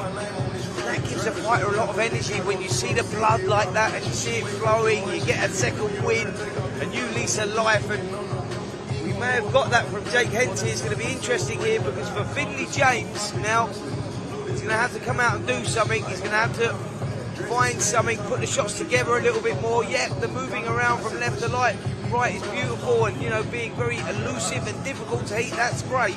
But you've got to be the aggressor as well. You need to let the shots go, and I think that's where James is right now for me in this one. Henty's the one that's trying to force the pace, and that might be just doing enough to be getting him over the line at the moment. Yeah, you mentioned James looking fleet of foot and stylistic, and sometimes when he snapped that jab out, it's not come with a snap. It's been very dabby, whereas Henty has put the full force behind it, and that's what seems to have busted open the nose of Finley James. Yep, and that's what maybe just stealing the rounds, just leaning towards Henty in a couple of these rounds, is that, you know, the more purpose coming from Jake Henty.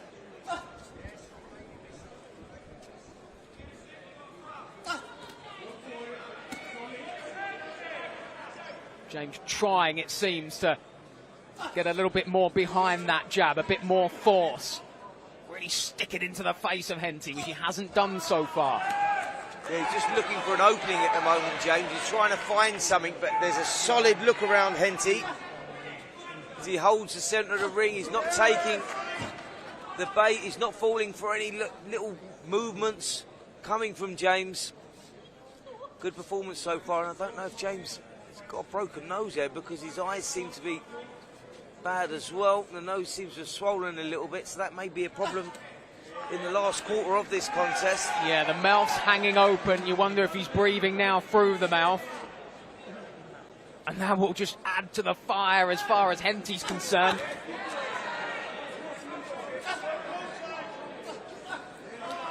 Both guys missing by a whisker there. James with a jab, Henty with a hook. Hook from James, not really doing anything. Henty looks like he's sitting down, and that was a great right hand. His corner loved it. You can tell as well that the Finley James support has gone a little bit quiet. Yeah, looking over to the opposite corner, looking at Mark Tibbs in there. There might be a little sense of urgency now as he's calling his man on. He wants his man, Finley James, to do a little bit more. As I said, James doing a great job of movement on the perimeter of the ring. We need to see a little more now. The aggressor is Henty, and that might be enough. This is the learning curve that Finley James has maybe not had before. And I said before, I saw Jake Henty stood ringside earlier tonight, and he was staring at the ring. There was a real focus. It was like, I've had to wait long enough for this opportunity, and he is taking that opportunity at the moment. Yeah, but you know what? It's so difficult for fighters in activity at this stage of their careers. You know, they've got to go out, get jobs, because, you know, they may have young families, or they've got to support themselves. And it's a difficult life, you know, trying to become a boxer, trying to reach the heights. And this is the platform, this is the opportunity for both of them. And you just sense that Henty feels that. And that was another good round in the bag there as he walked back to the corner. Jake Henty looking pleased with himself. The corner looked pleased as well. And if we look over into the opposite corner, Jimmy Tibbs, Mark Tibbs, a wealth of experience, been there, seen it, done it, and they're going to have to use that experience now with Finley James, because he's going to need a kick up the backside here. He's lost the last few rounds on my scorecard, not by much, but he's lost them on my scorecard because he's just not doing enough. He needs to roll the dice a little bit here. With 3 rounds to go, this could be a 3-round contest, Gaz. This really could all lie on these last 3 rounds. But if anyone's in front, it's definitely Jake Henty. So James has to do something, and do something now. Uncharted waters these for Finley James. Last time out, he's got an 8-round shutout over the Argentinian-born Ezequiel Gregores. He's not had it anywhere near as easy tonight. And as we head into the 8th round of this one, he's got work to do. The Henty corner were visibly encouraged by everything they've seen over the last few rounds. The Tibbs corner, not so much. Yep, you read the body language, don't you, in the corners when you're looking at the fighters. And Henty's corner looked a lot happier than Finley James is, for sure. James is the one with the facial damage. And he's the one that you just feel needs to do something here. Big opportunity for both of these guys going into it, both undefeated, both equal records, 9 undefeated. Would it be considered an upset for James if he lost? Well, he's been the more active of the two for sure in recent times. Tried to land that straight left there, but although the crowd are excited, I don't think it's causing Henty any problems. No, he seems he's boxing within himself here, Henty. He seems happy with the way it's going. James is the one that's boxing on the outside, looking for the opening, trying to find something, but just can't find it. That's the difference here. Boxing a little bit too negative for me here, James. Because I know that Mark and Jimmy would have had that word in the corner of him and said, listen, son, even if you're not behind, this is razor tight. This could be one of those that could be won and lost in these last few rounds. You need to give us something. You can box on the back foot and still throw punches, still win fights, still box with confidence. And I'm just not feeling that here from Finley James. Henty is the one that wants to fight. He's the one that's calling it on. He's the one stalking his prey, if you like. I think that's shown by the fact that his shots just look a little bit more meaningful. Left hook from James there, but not the full meat behind it. Didn't really cause Henty any problems as Henty snaps in a couple of scoring jabs. James getting some success when he counters those, but Henty is the aggressor here. He's getting through first. And again there. Crowd loving the footwork of James, but then he eats that jab as he moves away, and that's where Henty's had some really good success. That's exactly it, and the jab again there from Henty again, and that's the difference here. That was more from James there. The left hand right hook over the top. I'd like to see more of that, build on that. The aggressor again though is Henty, isn't it? He's the one that's going for it. Beautiful movement by James, but that's all it is, movement. And he didn't get out of the way at any of those. Henty with about 3 or 4 in those final few seconds. And as we always say, it'll be the final few shots of the round that the judges do remember. And those would have been right there. But I think in this case scenario, Gaz, I think that's the difference between winning and losing the rounds here at the moment, because there's nothing of real significance that is landing in there at the moment, and it's the jabs. A couple of solid jabs might be the difference between winning and losing the round. Henty is the aggressor. He's the one doing that. He's walking forward. James, yes, you're lovely. You're switching from left to right. You're trying to be creative. You're trying to set the traps. Henty's not taking that, so you need to sit in the pocket. You need to have a little go yourself sometimes. Punches in bunches. That's what we need to see. You can't be negative, flicking the jab and hoping to win the round or win the fight on that, because that's not going to get it over the line. Well, in terms of a beauty contest, Finley James would probably win every round. He looks lovely out there, moves so gracefully. But it's Henty that has come with purpose with his shots, and James is going to need that in the last couple of rounds. You nailed it, Gaz. He's come with purpose, and I think that's the difference between these two at the moment. Big couple of rounds. In both of these men's careers, we wouldn't be writing either of them off at this stage. And for Finley James, even if he did take a defeat here, what a learning curve. 10 tough rounds, and he'll take plenty from this into future contests. Listen, I think that we can see that there's a lot of talent with Finley James. Shot selection's great, movement, avoiding the punches, all of that is fantastic, but I'd just like to see him a little bit more aggressive, you know, a little bit more willing to stand and throw some punches, or even throw them on the move, but we've just not seen that tonight, and that might cost him. You never like to judge who perhaps is the hungrier of the two, but Jake Henty looked like a man who has been out of the ring. He is absolutely desperate for this. This is a career definer for him. He could have to go back to doing a normal day job if he can't get the win here. Well, he's the one that just seems to want the win a little bit more for me in this one at the moment, and I think that James is trying to nick it. I get that. I know that he's a technical boxer. I understand that. But you have to do something. You have to give a little bit more at this level. Well, at some stage in the career, you're going to have to dig deep and have a war. And Finley James has got to that stage in this, just the 10th pro outing of his career. Both men starting to open up. Maybe Finley James knows that he has to start to do that now. And that's exactly what it is. James now starting to hold his feet more. The crowd are urging him. He's got good support in here tonight. The crowd are urging him to do something. They're liking what they're seeing. A few times James has thrown some lovely shots that have been well defended by Henty. They've caught the glove, and then James seems a bit discouraged by that. But there's nothing wrong, is there, with hitting the gloves? You know, throw the shots. At some stage, they're going to get through. No, that's exactly right. Both guys there throwing left hooks, or sorry, throwing hooks simultaneously.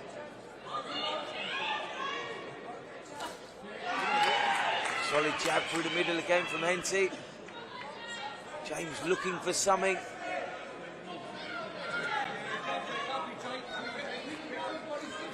Henty's got a real... the end of the 9th round. Sorry, not Spencer, enough urgency from James. Good left hand there. Good left hand from James. And now they start to go to work here at the final stages of this round. Wow. That's probably the best and most meaningful shot that James has thrown all fight. Yeah, James put a nice little combination together there. And that's what we needed to see more of earlier on in this contest. But look at the response from Jake Henty. You mentioned it, Gaz, how much he wants it, how much he needs it. And I think we saw a little bit there in the body language of Henty. He got hit with a little combination, and look at the way that he fired back. He'd come straight back at him, pinned James on the ropes. Great round, maybe a round that James nicked, maybe. But he's lost a few of them on my scorecard before that one. And going into this 10th and final round, he's going to need a big round, James. Maybe a knockdown, maybe a knockout to win this one. Because Jake Henty, for me, has just done enough in these rounds. Technical contest, interesting contest. Let's see how we go, 10th and final round. Here we go then. The final round. Who will go home with the vacant British Southern Area Welterweight title? Jake Henty, who looked so poised and in control up until the final seconds of that 9th round when Finley James landed his best shot of the contest. Then it became a bit ragged for the first time. And maybe James needs to make it like that in this round. We don't know which way the judges have gone on this one. The scorecards could be close, they could be wide. Some of those early rounds were very subjective. This is better work now from James, who's decided to let his hands go. Is it too little too late? Well, both may feel that this is on a knife edge. It could be that both corners feel it's down to this round. Certainly the way that each fighter has come out, I think they believe winner of this final round gets it. Good right hand there from Henty on the ropes. Finley James having to hold up there and perhaps showing the signs of the first 10 round of this, the longest he's gone in his pro career. Never passed 8 rounds before.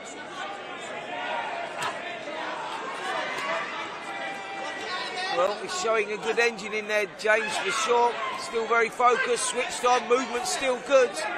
Henty trying to force something here in this last round, misses with that lead right hook.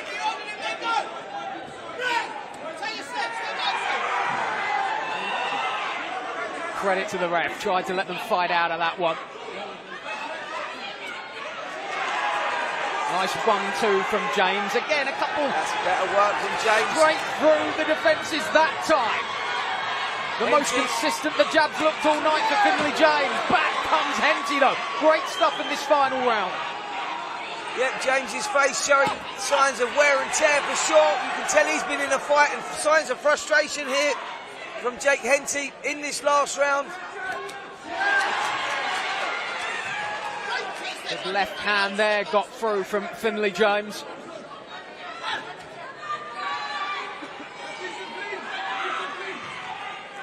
Henty just trying to reset himself here. It's been an awkward final round. I think he realises that Finley James has started to get through with a little bit, so he's on the retreat. Just a little bit of kidology there. Yeah, absolutely. Oh, this is better work there from James. Should have done some of this maybe a little earlier on. I tell you what, if James takes this last round, which I suspect he has, and this fight, on my scorecard anyway, is quite close, because I've got this 6 rounds to 4 in favour of Jake Henty. But then rounds, like I say, were subjective. This one's close, Gaz, that is for sure. But I've got this 96 to 94 in favour of Jake Henty. It's going to be interesting to see which way this one goes. I don't know how you've got that one, Gaz, but well, you could go, as you say, you can go either way on that. If Finley James has got it, then the Tibbs camp have got it perfect, haven't they? They've rode it out till that final round. James has come on strong on down the stretch. And for a man in his first 10-rounder, that was impressive showing in that final round. Yeah, it was. It was. I just felt that Henty was getting the edge on those close rounds. He was the aggressor. He may have done enough to win them. So I think I'm leaning towards Jake Henty in that one. Well, they've done the maths really quickly. Let's see who's got it. It's over to Huss.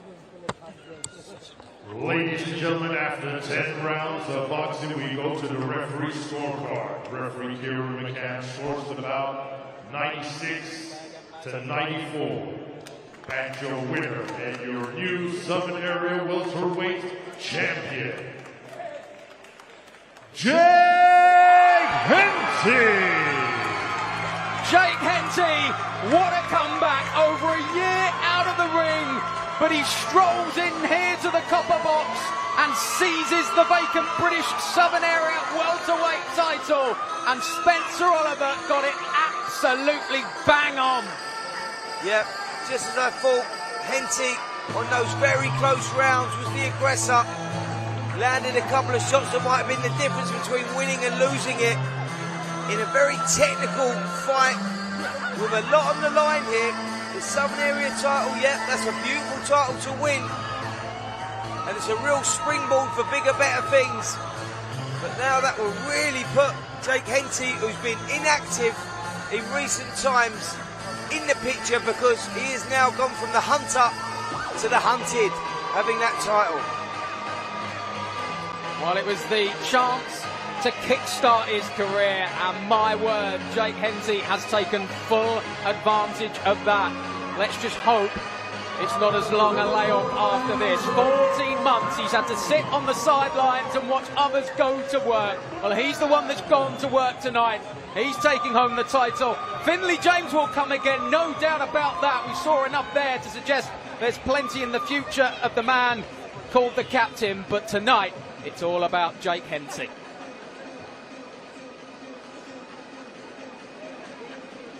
Well, here we are then, the beautiful Copperbox Arena, the home for Olympic boxing in 2012, the home tonight for Harlem Eubank versus David Papot for the vacant IBF International Welterweight Title, and the road the Harlem Eubank hopes will take him to world honours. That's to come later, the main card starting at 7, but still a couple of fights here on the prelims before we get there. And next up, it will be the heavyweights. Matty Harris and Ben Vickers going toe-to-toe, so let's get them into the ring. Here's that man, Huss again.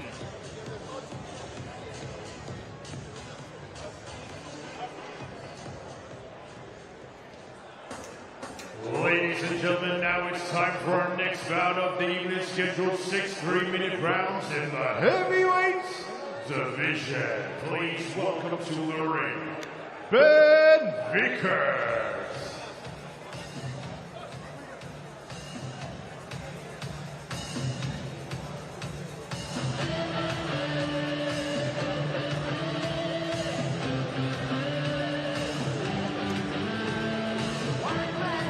Here comes Ben Vickers, wasting absolutely no time. The man they call the Butcher, looking to serve up what would probably be regarded as quite a shock if he gets past Matty Harris. Yep, tough guy this Ben Vickers. Don't read too much into the record, because he can be very, very dangerous given his opportunity. And now, ladies and gentlemen, please welcome his opponent to the ring, Matty Harris.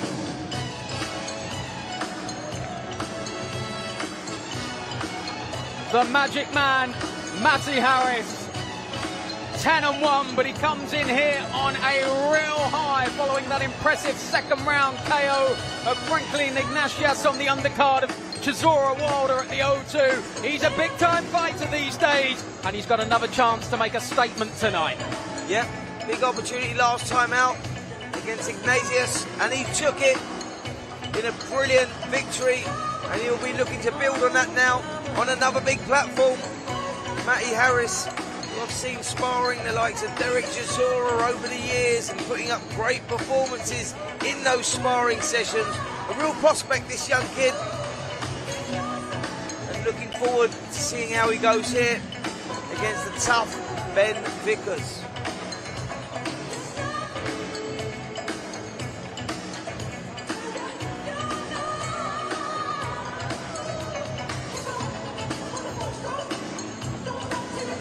Ladies and gentlemen, this bout scheduled for 6 3-minute rounds in the heavyweights division. This bout is brought to you by MF Pro Neilson Boxing and the Zone, and proudly sponsored by Rainbet, Killer Pablo, and Cole. This bout is sanctioned by the British Boxing Board of Control.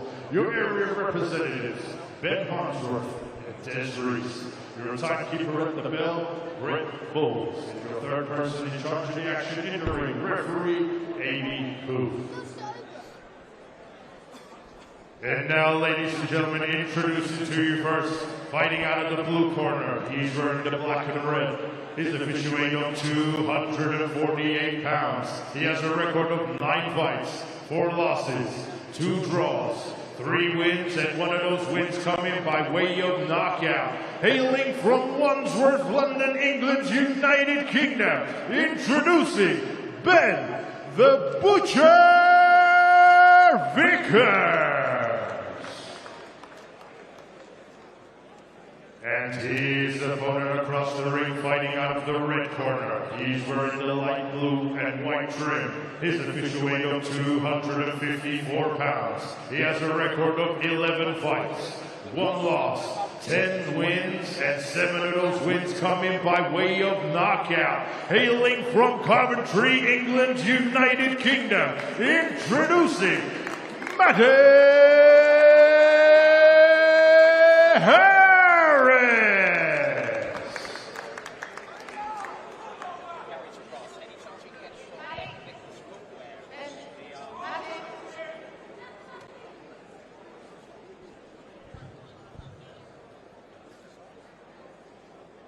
Listen to my instructions at all times. Watch your heads and all of those when I say break, step back. Protect yourself at all times.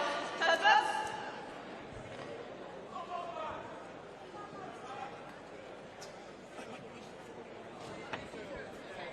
Well, we're just happy, Spencer, that Ben Vickers is here at all. I think he only arrived around half an hour ago, and his footwear only arrived about 20 minutes ago. Well, that's fortunate. I don't think I've seen anyone box barefooted before, so lucky, Gaz.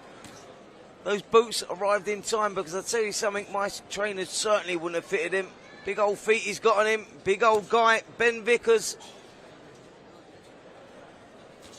And he's in against a good young prospect in Matty Harris, who I've seen over the years, seen in the gyms, sparring, learning his trade.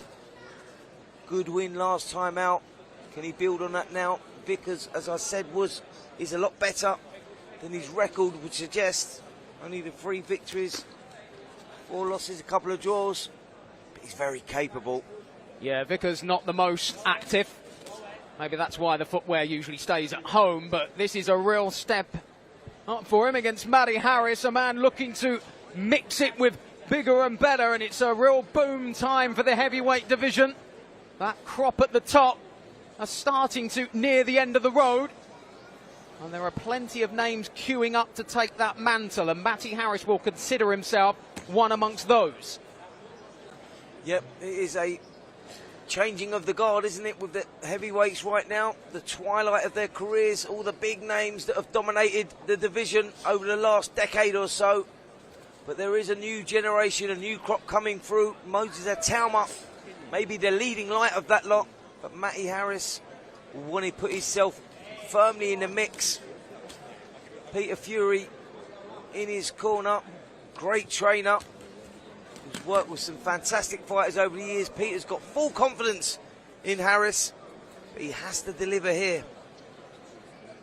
Well, as he should have full confidence. A couple of meaningful body shots from Harris there, backing up Vickers, feeling his way into this one. Matty Harris.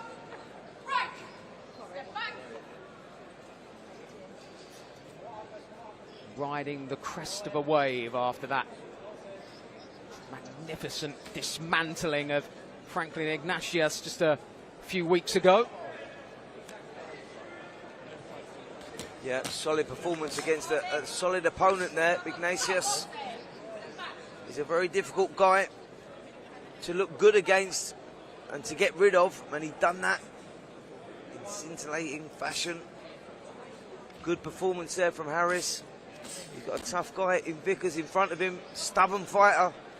You say inactivity's been a problem for him. The Butcher over the years. And the Butcher getting carved up a little bit at the end of this round.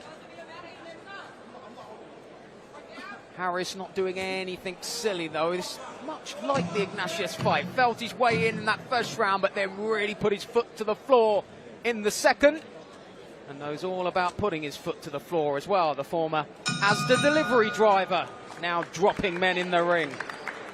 It certainly is. That was a good opening round there from Matty Harris, who took control. Opts to fight with his hands down by his waist. Always dangerous for heavyweights. Lennox Lewis used to be one of those guys that carried his hands down quite low. He paid the price a couple of times. Switch off for 1 second, as we know in the heavyweights, it's lights out. Harris does have that one blemish on his record. That was back in 2023. He's since gone on, rebuilt under the watchful eye of Peter Fury. Come back with 4 or 5 wins since then. done nothing wrong, has put himself in a position where he is now considered one of the young prospects coming through. But he has to get over fighters like Ben Vickers, who I said can be stubborn, and these are the fighters where you really learn your trade, and you just feel that Harris may have to do a few rounds here against Vickers. Yeah, the Butcher hasn't tasted victory in 3 years, but the last time he did put one in the win column, it was here at the Copperbox. So he has got previous, but this is another level against a man who we expect to be one of those new contenders in the heavyweight division. But for Matty Harris, this is the opportunity to put another highlight on tape. Already looks like he's going to try and open up a little bit more in this second round. Good work there from Harris. Just started the attacks downstairs, took the focus downstairs, and come through with a good right hand over the top. Another straight right over the top landing. Vickers visibly wary of the power that Harris possesses. As you mentioned, Spence, he's been reinvigorated under Peter Fury, hasn't he? 5 wins on the bounce. Yeah, the confidence very much reinstalled for Matty Harris. I know he's got bags of ability. Like I say, I've seen him sparring in the gyms over the years. He's been waiting for the opportunity. He's been waiting patiently. He's now got those opportunities in those last couple of contests. Big stage last time out, big stage tonight. Where's it going to take him over the next 12 months or so? Talk about top-level sparring. He's actually been part of the Anthony Joshua camp in the lead-up to the Christian Prenga fight, which you can see live and exclusive on DAZN next Saturday. We'll be in Jeddah for that one. Yep, very much looking forward to that. You'll be there for TalkSport? I'll be there for TalkSport, doing our stuff, doing our coverage as we always do. Anthony Joshua back in the ring, which is great to see after the tragic circumstances he went through over the Christmas period. It was very, very tough, and there's a great undercard obviously on there as well. Josh Kelly is defending his world title. Really looking forward to that one. Yeah, Hamza Shiraz as well, putting his world title on the line, and I'll be reverting to the day job next Saturday, producing the show live from Jeddah.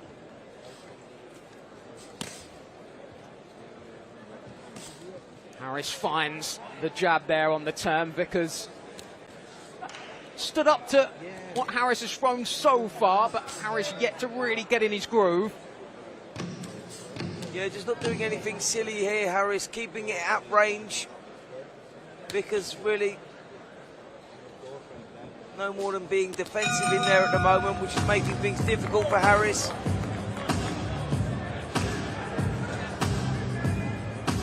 Little compensation at the end of that round there. I think Vickers felt that Harris was taking some sort of liberty there. I think he was touching gloves, but Vickers wasn't happy about that, so I don't really know what went wrong there. No, it's awkward to see. There seems to be a little bit of blood on the bridge of the nose of Ben Vickers. So whether he feels he's been caught with something illegal. Still unhappy about that in the corner. Have to regroup, forget that, move on. That's what you have to do. Looking over in the opposite corner, big Matty Harris taking the instructions from Peter Fury, seems happy.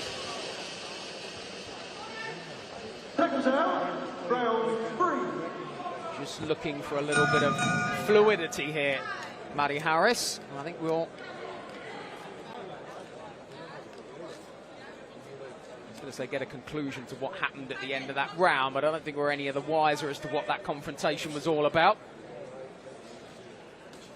Harris trying to get back to basics straight away at the start of this round. Couple of good-looking uppercuts, but 8-1 from Vickers there. He's got to be careful not to go too gung-ho here, Harris. Yep, nice relaxed style about Harris, isn't there? Worked well on the inside there. Short-range stuff was good. Doubled up on that uppercut. Vickers coming back with a little jab of his own, just to spice it up a little bit.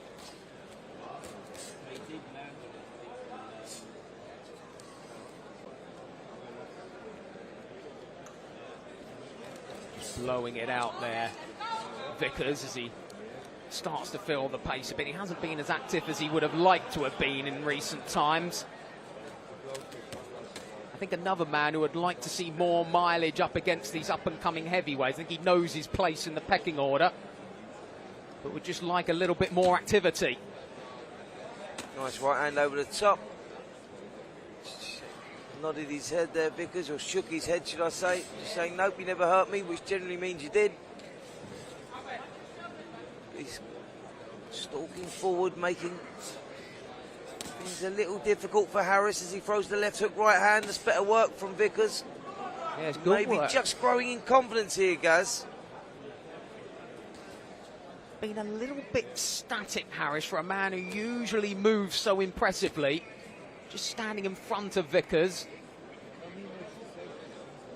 Bearing in mind, he hasn't got to work too much to land the shots, but does he need to be making Vickers think a little bit more? Yeah, I just want to see a little more urgency around his work. Matty Harris is treating it a little bit like a sparring session in there at the moment. There's a bit of blood coming from the right cheek there. He seems to have a little cut underneath the eye there, Harris. Just grazed under the eye there, Matty Harris. It's been slightly untidy over the opening few rounds of this one as we hit the halfway point. Yet to catch fire in this heavyweight contest scheduled for 6. Yeah, it's been a little lacklustre here from Matty Harris at the beginning of this contest. I want to see a little more sense of urgency in that. That eye's bothering him. Keeps dabbing away at that. Will that give Vickers the confidence that he needs to start letting his hands go a little bit more? I'm going to say I'll be happy that cuts underneath the eyes, which should be causing him too much problem vision-wise, but nevertheless it'll still be uncomfortable. Tries to get that left hook to the body, just slow Vickers' momentum down. Fancying it in this third round. A little bit of showboating. Well, I've got to say, Gaz, the left hook to the body seems to liven Vickers up, if I'm totally honest there, as he gets up on his toes, and I think that Ben Vickers, he'll be very pleased with the way that things are going there. That was a lacklustre round there from Matty Harris. Just seemed to lose composure, switch off a little bit. The eye was bothering him a little bit. I wouldn't like to repeat the language that Peter Fury's probably saying to him in the corner right now, because I can see his head nodding like a dog in there at the moment, Peter Fury, and they won't be particularly nice words that he's probably saying there to Harris, because he won't be pleased with that last round. Well, we saw him not long ago on the zone, the air of calm and composure in the corner of Rico Verhoeven.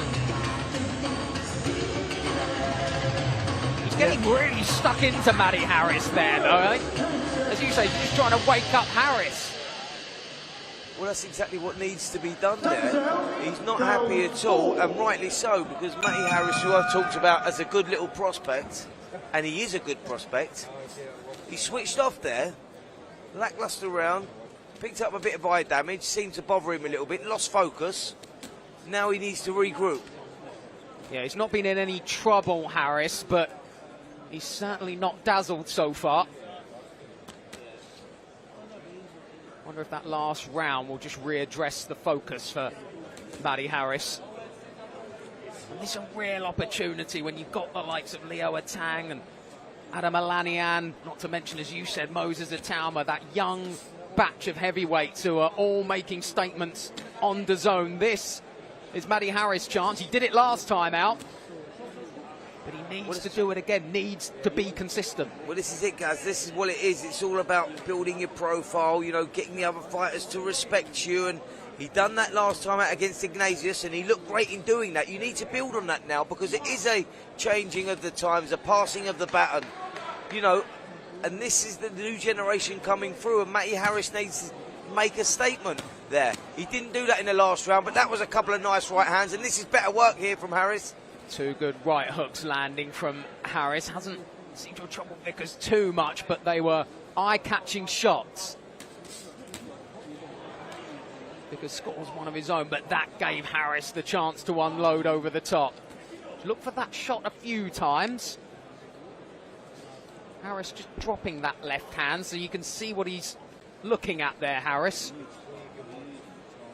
just trying to create an opening here with Vickers, who's solid and compact as he comes forward. Difficult to break through that defences. Harris, as I said, choosing to box, you know, with that guard low, which is always dangerous, especially if you sit in the pocket just too long, split second too long. And we know heavyweight boxing, one shot turns everything around. So you have to be careful playing that game. You're drawing someone in, but you have to be spiteful when you let your shots go. You can't be lacklustre, you can't be lazy. And I think we've seen glimpses of that tonight with Matty Harris. Yeah, he's flicking that jab low from a low angle, which it looks stylistic, it looks impressive, but it can't be causing as much damage as what a stiff jab would be. And you just feel if he gets back to that, he will break down Vickers. That's exactly right. What he needs to do is he needs to mix that in with that lazy jab. He needs to sling a stiff one in. You know, sell it up. Stab a jab to the body. We need a little bit of that. You can't just be flicking and pouring all the time, because you're playing a dangerous game by doing that.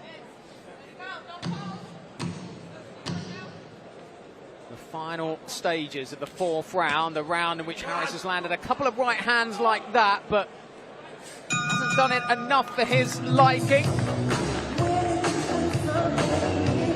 Another round in the bag from Matty Harris, that's for sure. He's doing enough to win these rounds, but he's not doing enough to impress, catch the eye.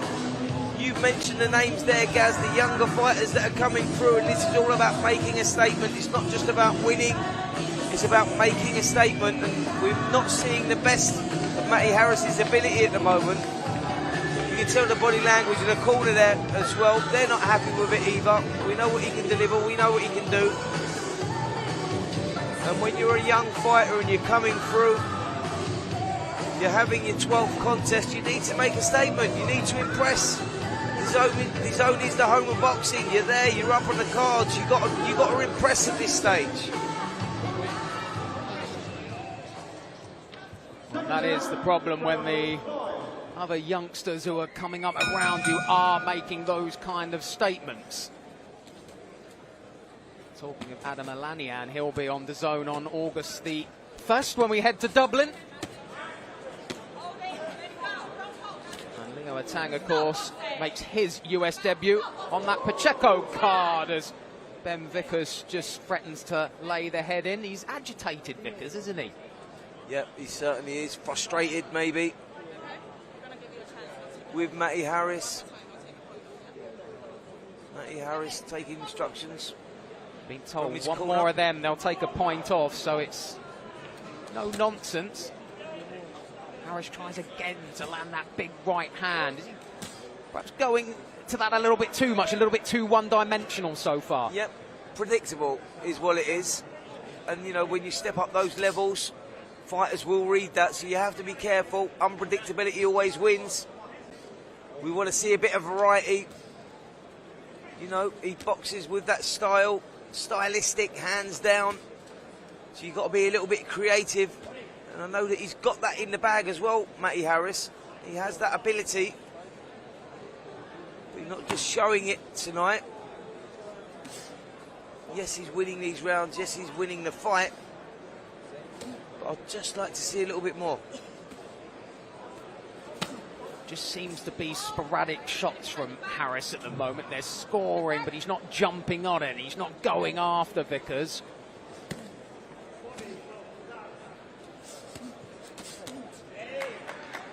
Nice short left hook counter there from Vickers. Harris in control though, doing as he pleases. There's that pouring jab. And when Vickers threw that, he was slightly off balance, and you felt there might be an opportunity for Harris there, but he didn't quite jump on it, didn't quite see the opening.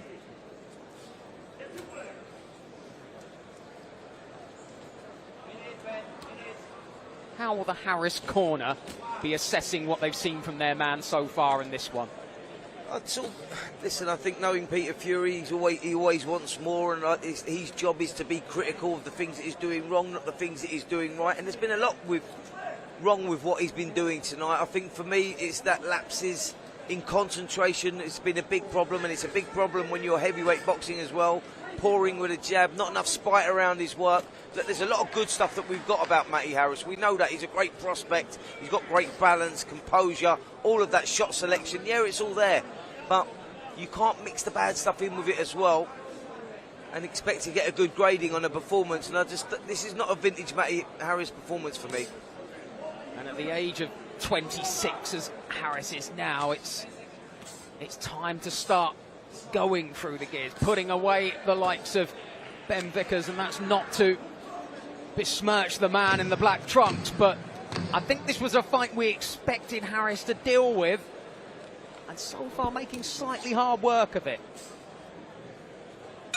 You've nailed it, Gaz. That's exactly what it is. He's making harder work of it than what he should be. You know, I think that, as we said, coming into this fight, Ben Vickers is better than his record would suggest. He's a tough guy. You know, he's boxed some good fighters and he's pushed some good fighters. But these are the fighters, no disrespect to Ben Vickers, that Matty Harris, if he's the prospect that we think he is, should be dealing with. And at the moment he's having a tough night with him. You know, he's being made to ask questions about himself in there. Yeah, all right, he's controlling the fight and winning the fight, but then lapses of concentration for me have not been impressive. And for Matty Harris, who no doubt sees himself as the kind of fighter who needs to be on the undercard of a big fight tonight. If he's going to progress from the prelims, we need the highlight knockout. We need the showreel moment, which makes him a crowd favourite, and then people want to see the guy. And that's exactly what it is. Like you say, when you're looking at jumping out of prelims, making the big cards, you know, these are the fights that you've got to impress in. These are the fights that you have to impress the bosses in. So you know what? This is the next heavyweight. This is the one we want to bring through. So let's hope we can see that in this sixth and final round. 2.5 minutes to put away Ben Vickers for Matty Harris. The victory was probably never really ever in question from the moment he made his ring walk, but it's how he goes about getting it. There is an air of frustration about him, but could he be doing more himself? It's not the opponent. That's exactly what it is. You know what? Some fighters turn up and the training's all gone well, and then it just doesn't click on the night. Peter Fury now calling him in, saying, come on, build on it. Let's have a showreel finish. That's what we need here. We need something a little bit impressive. Go through the gears. And now Harris just starting to let the shots go a little bit more. Had an opportunity with Vickers backed up on the ropes where he could have maybe smothered him, got around him, and he didn't jump on it. Nice solid jab through the middle there from Harris. Better now, moving. Good straight right hand. Drew some applause from two-time champion of the world, Carl Frampton, who's already sat ringside, ready for tonight's action at 7. Live on DAZN, the main card. Harlem Eubank against David Papot. For those of you watching on the TalkSport Boxing YouTube channel, if you're not already a DAZN subscriber, get over there. Why not treat yourself to a bit of Ultimate as well? Get yourself 12 pay-per-views into the bargain. All part of the package. I'm a company man, Spence. Yeah, great selling point there, Gaz, and I'm sure you've got yourself a few more subscribers off the back of that one. Very, very impressive, mate. But it is a fantastic card we've got tonight, as you say. Topped by Harlem Eubank. Looking forward to that one, and a great undercard as well. We've had some great prelims here tonight.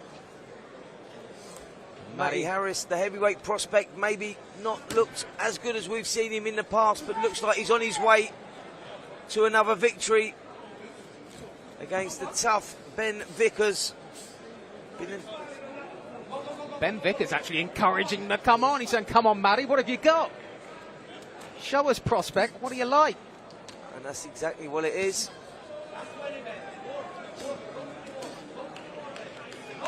Harris sticks a couple to the body and then tries to go upstairs. Dancing and posturing his way through the final round here. Harris, I think he's accepted now that this one's going the distance as he eats a shot there and again. Tell you what, Matty Harris is going to be pretty frustrated, I think, with the way this one's gone tonight. Yep, it won't be his finest moment, that. Matty Harris has come out with a victory. Probably won every round in the process as well. But when you're a young heavyweight prospect and you've got so many young heavyweight prospects that are coming through, good prospects coming through, you have to shine. It's not just about stumbling over the line, it's about impressing. He impressed in his last fight against Franco Ignatius, and tonight not so impressive, but a win's a win. He keeps himself on track for the bigger nights in the future for sure. This is a formality, I'm sure. The referee, well, barring any miracles, Matty Harris will go to 11-1, but let's just make sure. Here's Huss.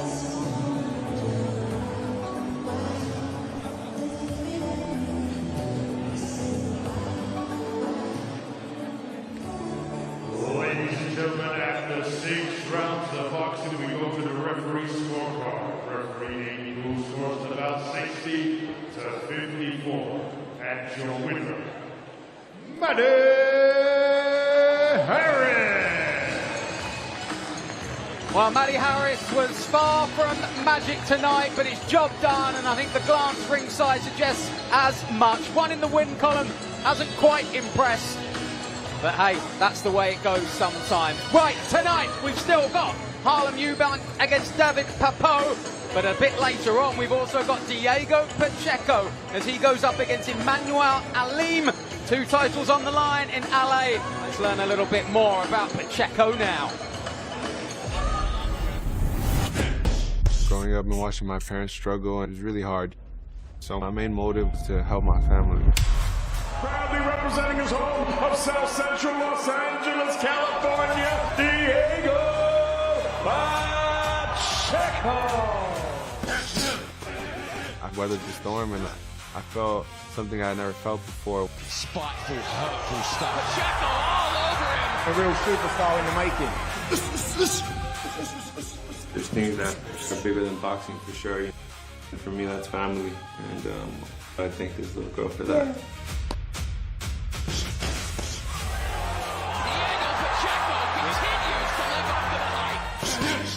There's things that he can do that I don't think he knows he can do yet. You better go over there and win. This is Diego Pacheco. Don't miss my fight on DAZN.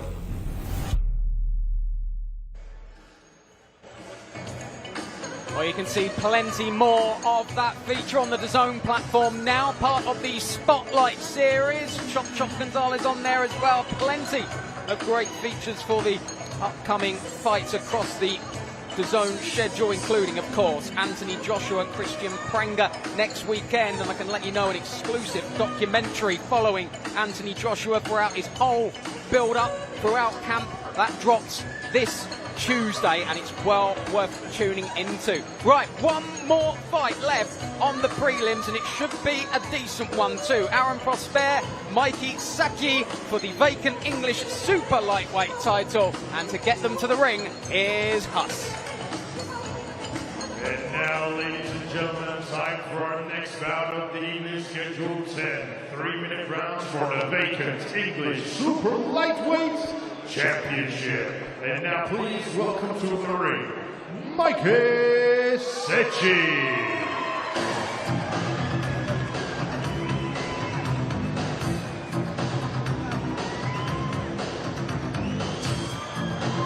Here comes Mikey Secchi. 14-5, fighting out of Chingford, England. Another man who suffered with inactivity. This is first fight in 13 months, but as we saw earlier in the night, it's an opportunity not only to get back in the ring, but he could walk out of here with a belt as well.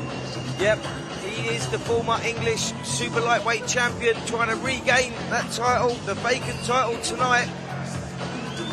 Frustration for Mikey Saki in the past, inactivity. As you said, Gaz, played a big part of that, but he gets that opportunity again tonight. What can he do with it? And now, ladies and gentlemen, please welcome his opponent to the ring, Aaron Prosper.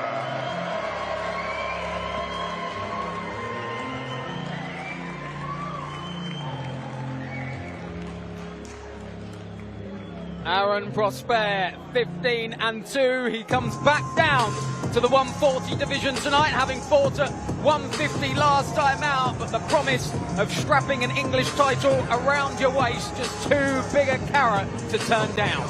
Yeah, great opportunity for Aaron Prosper. He's won the Southern Area title back in December 2025. That was against Dean Gardner. Now he gets the opportunity for the vacant English super lightweight title. Let's see if he can deliver. Huge opportunity for him tonight.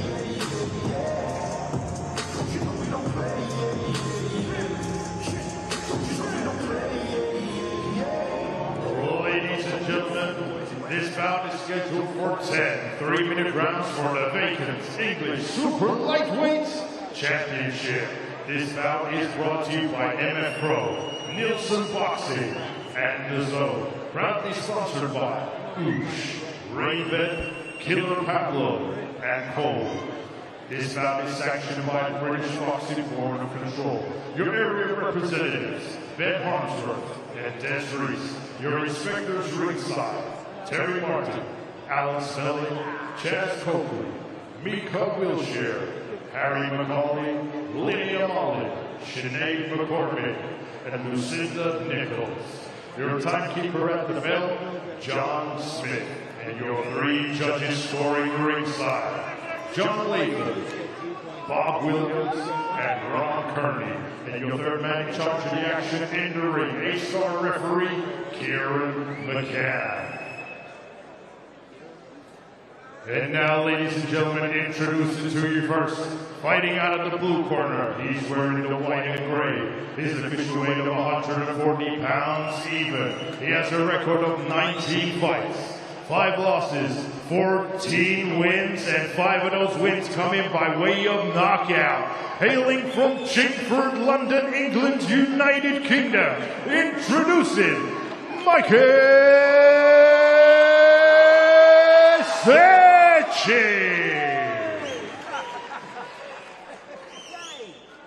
and his opponent across the ring, fighting out of the red corner. He's wearing the blue with black trim. His official weight of 139.5 pounds. He has a record of 17 fights, 2 losses, 15 wins, and 4 of those wins coming by way of knockout. Hailing from Sutton, London, England, United Kingdom, introducing Aaron Prosper! Listen up, right? You've had your instructions in the dressing room, and I expect you to go right. Keep the fight clean, and I don't mind the miles, and most importantly, protect yourself all the time, right? Shake that. Well, as you mentioned, Spence, Prosper comes in here already with the Southern Area super lightweight strap around him. Now looking to add the English version, but Mikey Saget is no mug himself. Don't let the 5 defeats fool you. This guy, of course, has held this very title before, so it could be a really tight affair, this one. Yep, real 50-50 fight. We've had a couple of those tonight already, and we've got some more to come as well. But Mikey Saget, as you said, they get the fight, 5 losses. This kid knows the way around the ring. He's got a wealth of experience, tall, rangy. Nice fluent work around his movements as well. Aaron Prosper is in for a tough night tonight. Well, they both are really, as I say, because it's a 50-50 fight this. But Prosper has to get past that jab, get inside the range of Zaki. If he can do that, we've got a real contest on our hands. Prosper, big right hand there. He was springing around there, Prosper, but he caught that right hand.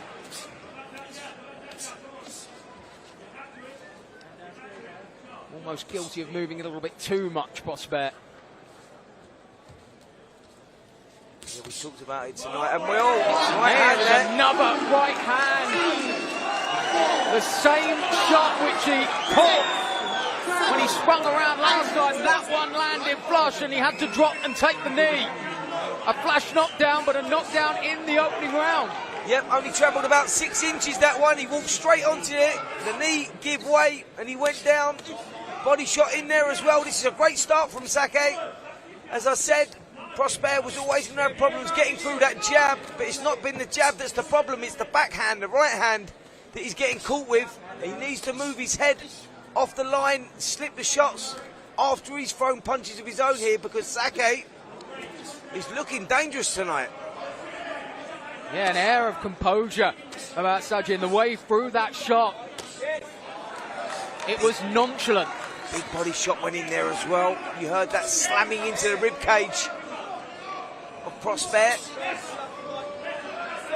Big opening round this for Saji, and we've still got the best part of a minute left of it, and that right hook again finding its range. Well, Prosper's got plenty of support in the copper box, but they have gone distinctly silent here. Prosper trying to rip a couple of body shots of his own, but Saji really does look calm as a cucumber in there. Yeah, Sake looking very, very composed, isn't he? Hands held high. Normally boxes behind that long lead left jab, but he's happy to sit in the pocket here and get close. Prosper on the back foot. He's the one that's looking a little disorientated. Oh, right hand just skims the whiskers again there of Prosper. Well, work to do for Aaron Prosper, who would not have expected this. He was springing around with all the confidence of a man who I think thought he was going to have a easy night's work. Well, that's quickly been put to bed because Mikey Saji, with that first round knockdown.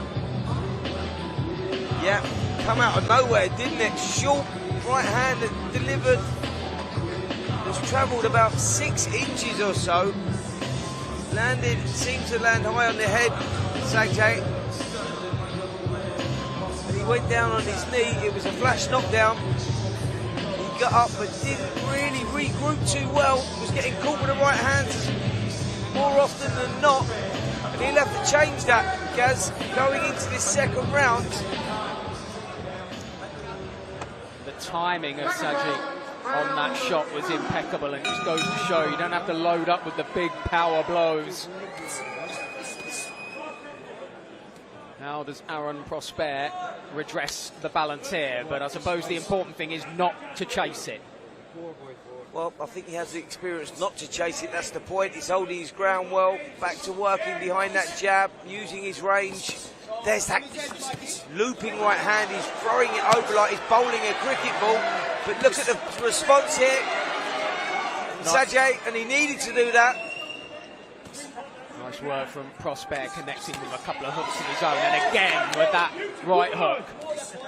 Saji's corner impressed by the defence of it. Again, that right hook lands after the body shot just before it. Prosper starting to land a lot more in this second round. He'll be feeling better about life now. Yeah, Prosper definitely needed that, didn't he? He needed a lease of life, he needed something, a glimmer of hope, and he seems to have got that one. And we've seen plenty of fights down the years, haven't we, where an opponent has been dropped in the opening round but have composed themselves and won every round after that. So it's not something, but again, the right hand of Saji. Prosper fortunate there that he just ducked under that one. Yep, Sajay's very dangerous with that right hand. He loops it round the side. Prosper needs to come off that line. He needs some head movement after he's thrown his own shots. Being the shorter fighter, he needs the one that needs to be inside working. But it's when he comes inside that is the problem. Sajay looping those right hands round the side and seems to be having successes there. But this one heating up nicely, and I agree with you, Gaz, that sometimes when a fighter's dropped or hurt in the first round, it can be the alarm call that he needs to get himself into it. And Prosper, that seems to have woke him up, doesn't it? He probably had the better of the exchanges in this second round, but there was that moment where Saji landed the big right again, which looks like it's going to be a useful weapon. A great uppercut from Prosper. That was a beautiful shot and really has hurt Saji. And again with the uppercut. Fantastic work for Prosper here. Yeah, beautiful work on the inside, and it's forced a little nick on the cheek there. of Sajay. It was a lovely couple of uppercuts, wasn't it? Sajay took the shots well, but a nod of appreciation. Straight right from Prosper, scoring as well. Good second round this from the man who was dropped in the first. He's come back firing in the second. Reddening around the lips of Saji as he again has to take a big right, and there's a mark under the left eye as well. Some damage done to Saji, and just the response that Aaron Prosper wanted and needed. That's exactly what it is, Gaz. It was a response that he needed badly. It was a torrid opening round for Aaron Prosper, but he showed true character in that second round. Come out, grabbed the ball by the horns, landed a good right hand, followed by a couple of lovely uppercuts as well. Mikey Sajay needed a little more than what he showed there in that second round. Caught with a couple of shots, seemed to lose composure just a little bit. Interesting contest, this one.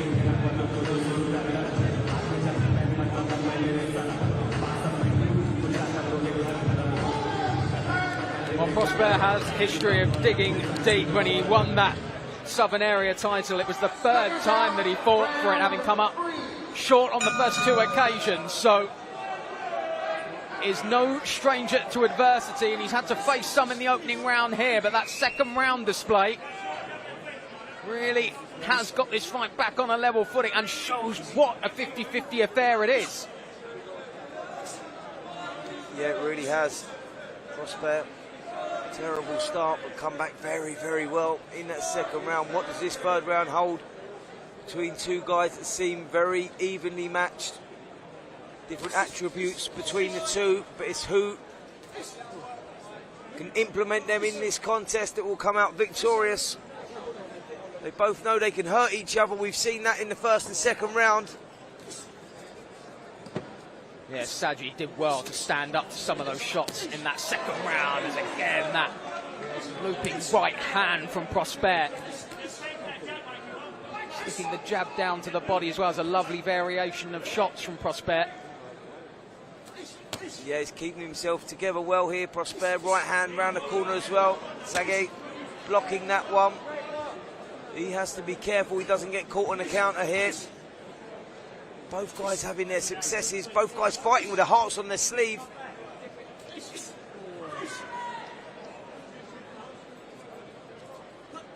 Yeah, huge opportunity for both of Prosper. The first time he stepped up to English level, having won Southern Area honours.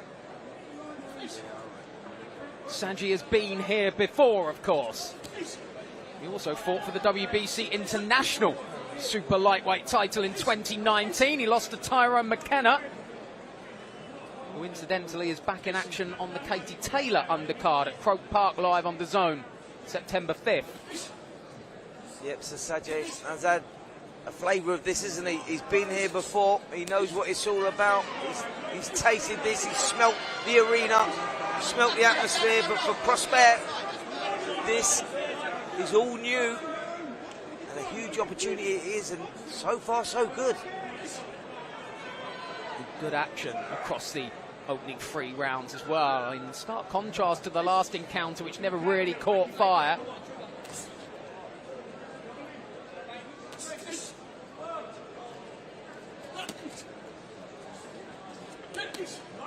Prosper's trying to step into those shots. Yeah, good work from Prosper.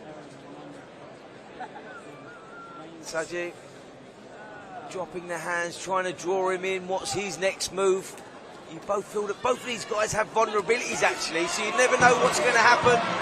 Good left hook goes in there from Prosper. Couple of really thick body shots as well.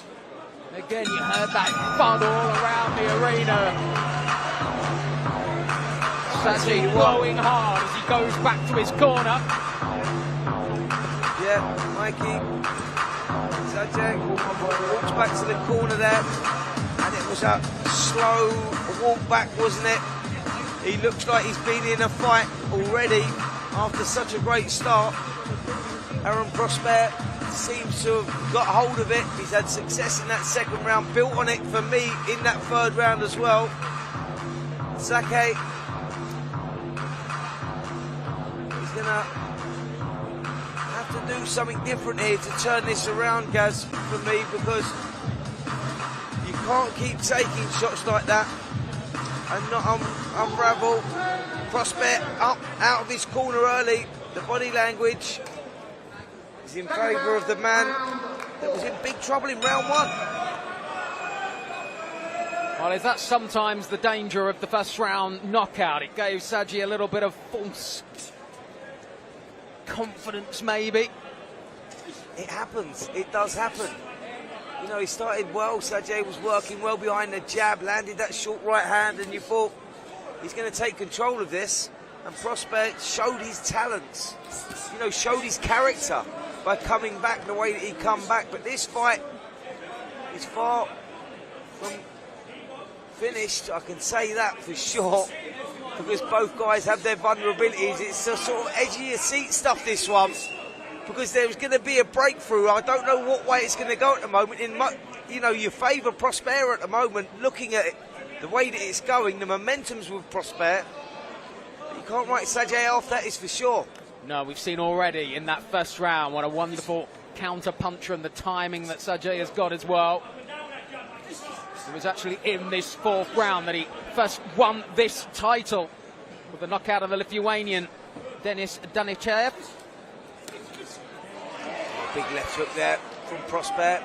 Sent the head back from Saji, who took it well. He's holding his ground, but he's now not leading off first. He's allowing Prosper to get off with the shots first. Saji needs to get back to that jab, find the range, give something for Prosper to think about, because at the moment Prosper is just growing in confidence. Yeah, Saji taking just a few too many. Prosper not wobbling with those shots, but they are landing, and they're landing clean. That's it. It's the frequency that he is landing that is catching your eye at the moment. And there seems to be less coming back from Saji. Body shots going, good work on the inside, just misses narrowly with that uppercut as well. Yeah, softens the body and tries to work that right uppercut in again. It was a real weapon of choice in the second round, and it looks as though Prosper is trying to load it up again as he lands that left hook. Prosper taking advantage of every opening. Saji not really giving him the openings. He's boxing well, but Prosper just boxing that little bit better at the moment. That's exactly what it is. Saji stalking forward, hands held high, not giving him anything, but Prosper is impressive because he's finding them. Look at the movement he's doing, the setups before, moving the head. We've talked about that in these previous prelim fights, about certain fighters walking in straight lines or whatever. Prosper just showing some good movement, creativity, and I think that's important. He doesn't know which way he's going to go, Saji. Prosper moves with a real elegance in there. Yeah, maybe the difference between the two at the moment, Gaz, that there is an air of confidence around Prosper, the elegance that he's moving with Saji. It's like he's digging deep, grinding it out, and that is the difference between these two at the moment. Saji wants to get back into this one. I think he needs to re-establish the jab, the thing that was working for him in the opening round, the thing that created the opportunity for that right hand and put Prosper down on his knee. But he needs to rediscover that to get himself back into this one, because the momentum is with Aaron Prosper at the moment.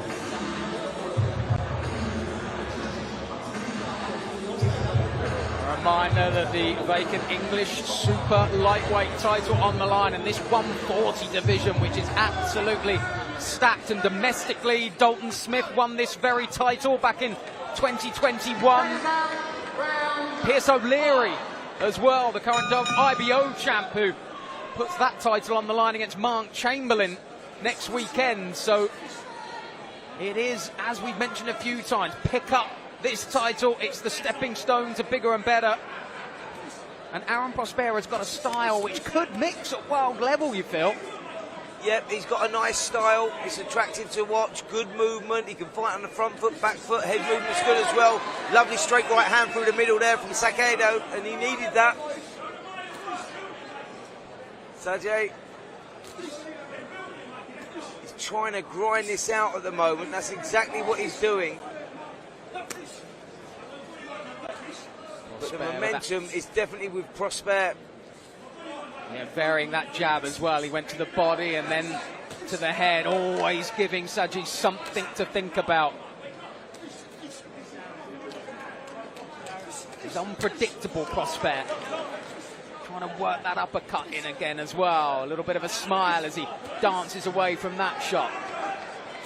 Yeah, I think the difference between the two at the moment is the variety from Prosper at the moment. Sajay is being a little predictable, a little one-dimensional in his movements. We know what's coming now. He's reading it, and I think the good fighters do read it, and Prosper seems to have that ability. That's why you think if he's guided right, this kid, there could be something there for sure. And the way he has reacted from that first round knockdown has been really impressive. I think there's every argument to say he's won the round since. Yep, and I think there's an argument to say he could be doing enough in this round as well.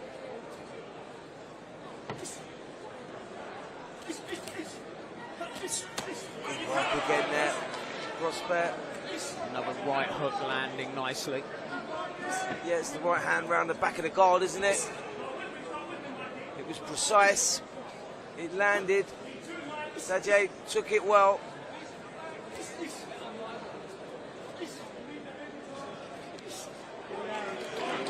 Starting to make Saji miss as well, and the way he smiled, I think little realisation that the man in front of him is pulling away ever so slightly. Yeah, that smile on Sajay's face is that's a psychology there. That's what he's trying to do. He's trying to play the mind games. Just fucking really with that jab, but then Prosper whips a left hand around. It's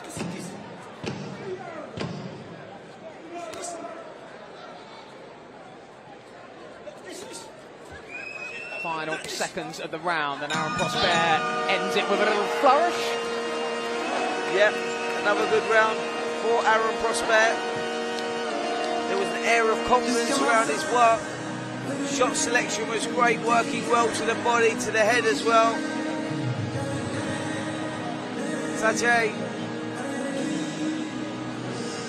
was stalking forward. He's been trying to grind it out, but it's a little one-dimensional, a little bit predictable, and I think that Prosper at the moment is the one that has worked it out. He's the one that seems to be pulling away on my scorecard at the moment.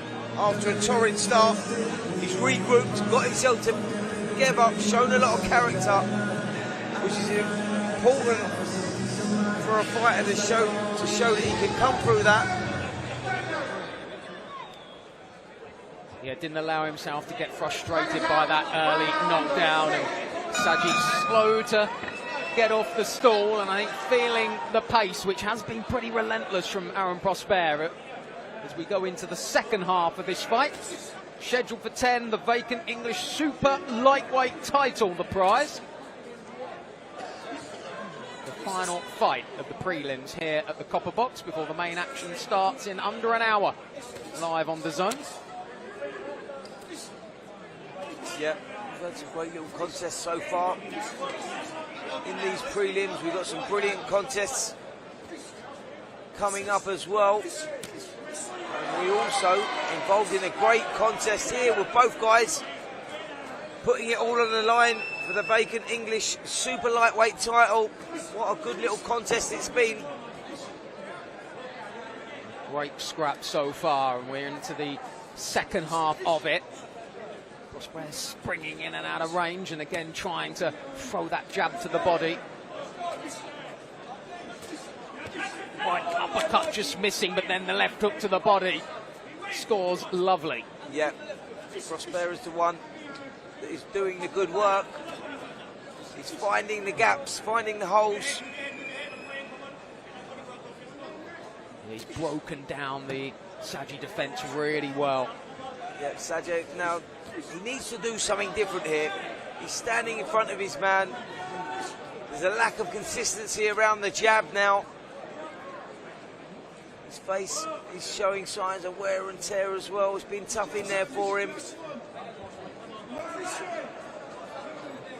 There's a slight air of going through the motions with that jab. He knows he needs to throw it, but there's not really any strategy behind it. It was better though, right hand over the top.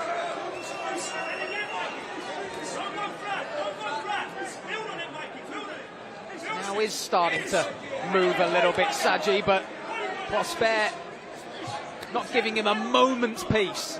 No, he's got into a rhythm now, Prosper, and that is difficult to break when a fighter gets that. There's an air of confidence around his work. Head movement's good, he's switched on. Sajay has had his little moments, he's had a couple of good little shots, but it's not enough for me. 2 or 3 occasions in this round, Prosper's loaded up big and just missed. Saji with the mind games as he tries a little soft shoe shuffle, easy for me to say.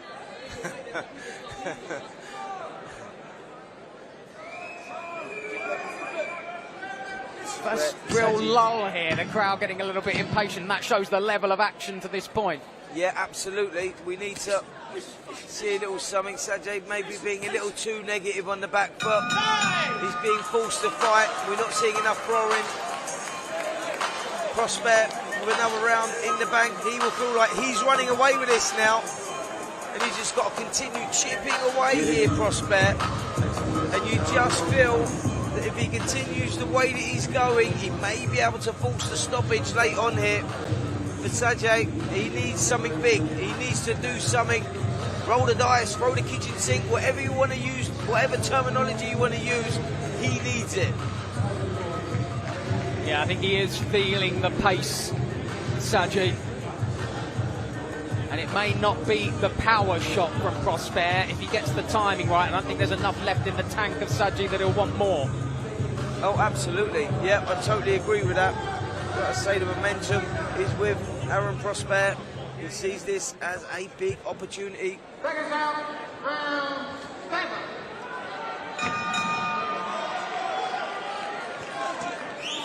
Well, Aaron Prosper, who was going on just lovely in his pro career, but he's suffered 2 defeats in his last 5. It's been a little bit up and down. Striving for consistency now is what Prosper needs to do, and I suppose this fight has kind of summed up his career. There's little moments where he's lost concentration and paid the price, but for the most part, he's looked solid and he's looked effective. Yeah, absolutely. And this is a huge opportunity for Prosper. It's a sort of make or break crossroads fight for him, really. Can you move on to that next level? A level that Sajay has already been at. This is a title that he's already won. So, both at different stages of their careers. For Sajay, this is a fight to keep his career alive. And a crossroads fight for Prosper to see just how good he is. Can he take it to that another level? So far, so good. Yeah, the recovery from the first round knockdown has been really, really good as he again, that combination left and then right. The uppercuts again landed in this round as well.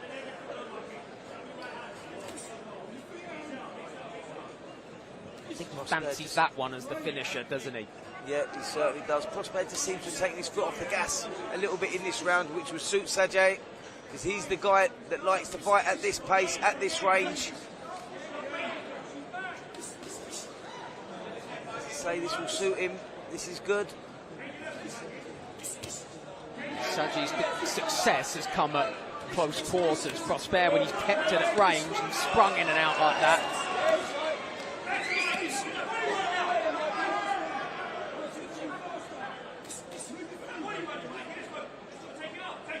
Been happy enough on the back foot as well, Prosper. Yeah, I think he's just taking a breather in this round. He's put a lot of intensity into those first 6.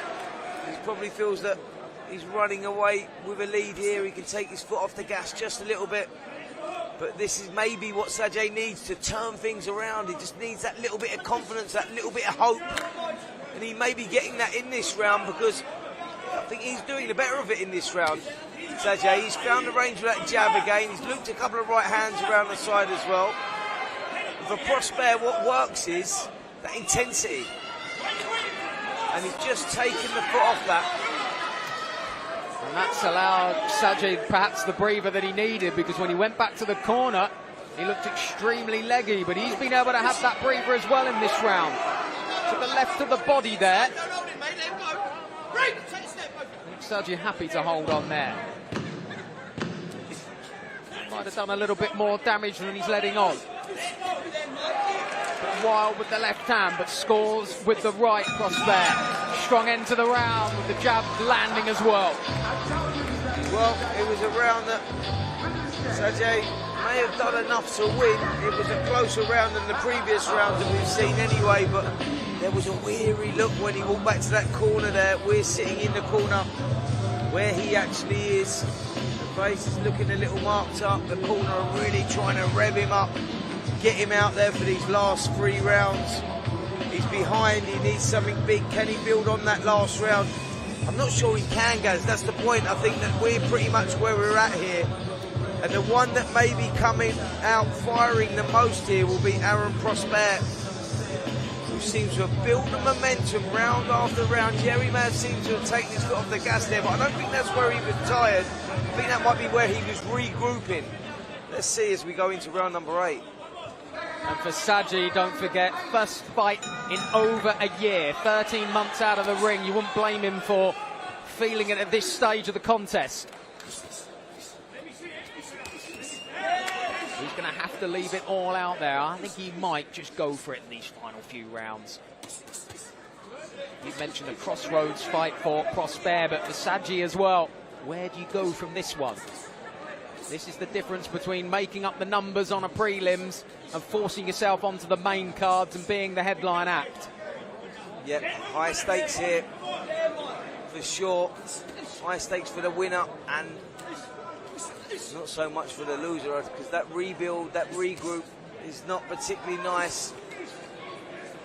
When you have to drop down to the, when you've had a taste of the big time like this, you know, both guys are going to want that. They're going to want to stay there for sure. Sajid, the man who has held this title, looking for his time again in the spotlight. Aaron Prosper desperate to take that away from him. And a shocking slash round the side. Aaron Prosper would be delighted with his work so far. As you said, Spence, he took that last round off a little bit. You need to step back on it now. Yep, that's what he needs to do. Sajid boxing with the hands low, trying to draw him in. But that's good work there. Slams the body shot in, slips, but that was just a slip. He slammed the right hook around the body. You heard that slamming to the rib cage, and he's trying to build on that now as the crowd try and get behind him. It was a great body shot, and I think it has really hurt Sajid because he's not moved a lot since it. I think if it wasn't for that little slip on the back foot, that didn't give Prosper the chance to back up that work. Sajid can think himself a little bit lucky there. It's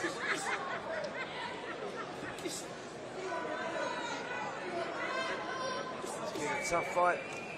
Both of these guys here, they put a lot into it. There's only a couple of rounds left in this one. You expect one of them to put the foot on the gas and give it everything. Prosper going for the big shots and missing, but a lovely right hand straight through. Sajid just standing square on and taking it. Took it well. You say that, Gaz, but I tell you what, the mouth's open. He's feeling it here. He's showing character. He's digging deep here, Sajid, and he has to. Needs to keep those defences up, though. The jab of Prosper getting through. Can't quite find that left hook, but now gets through with another couple of straight shots right on the money. Sajid hanging on. He wants to hear the bell. Gets through with a right hand of his own. Say what, credit to him. Yeah, you can't question his heart, that's for sure. You can't question both of their hearts, these two, because those last 8 rounds have been very, very impressive, very, very competitive, tough. And now the physicalities have left both of these men. It's now a psychological battle, a mental warfare going on in there. A mental battle between themselves, who can dig deep, and that's the difference between champions and challengers. And I think we're going to find that out over these next couple of rounds. Well, I suppose from Saji's point of view, if it becomes a bit of a war in the last couple of rounds, it suits him because he's got to go for it now. He's got to roll the dice. Absolutely, that's exactly what it is. You know that everyone has a checkout point, everyone has a pain threshold. It's the guy that can go to the deepest, darkest place, and that's basically where these guys are at now. Like I said, the physicalities have left these guys now. It's now a mental battle in there, and this is a psychological battle. Who can win that one? 2 more rounds to decide who will take this English title.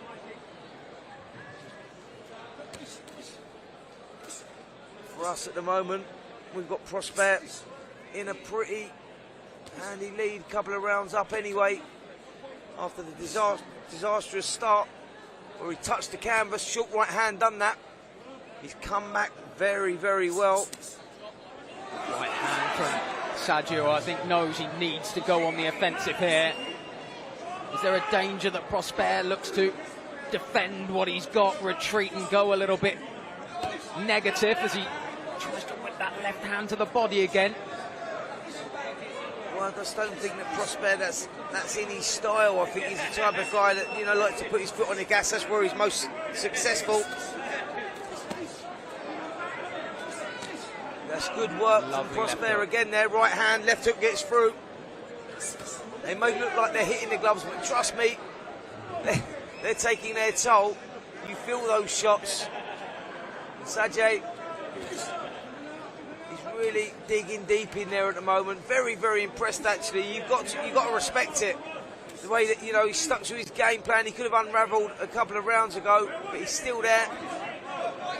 And has kept walking forward as well. Yeah, absolutely. Oh, it's a good left hand, and he felt it. Just kidding on Prosper there. Sergio, who tries to come out swinging himself, but I think Aaron Prosper has got him where he wants him.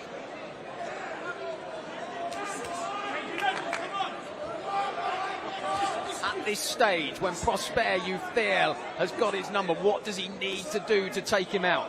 Well, he's just got to keep continuing doing what he's doing, go through the gears. That's what we need here. He's having great momentum. He's working the body well, working the head well. But he's in against an experienced campaigner in Mikey Sajay, who's shown so much character, man, and he's very, very stubborn.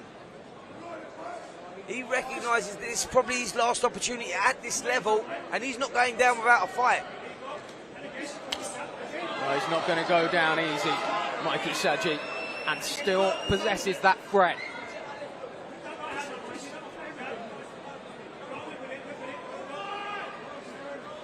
Closing stages of the penultimate round in this, the main event of the prelims here at the Copperbox.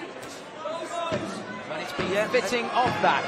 And it's been worthy of that, Gaz. Both guys have fought very, very tough here. Good work, good spell. Big finish to the round.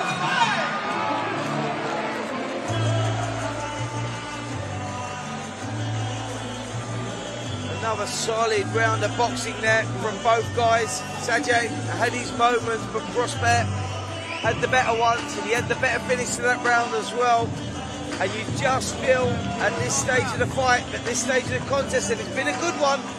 Sajay needs to find something, needs to find the knockout to come out victorious here. Because Prosper, for me, has been winning these rounds. Yes, they've been competitive. It's been a decent contest, as it should be for the vacant English super lightweight title. Prosper, this might just be his moment. He may be 3 minutes away from victory and moving on and building on that Southern Area title that he's just recently won.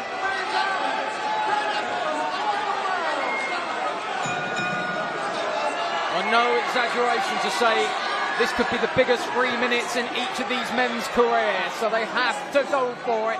Prosper will want to make it decisive, will not want to leave it to chance.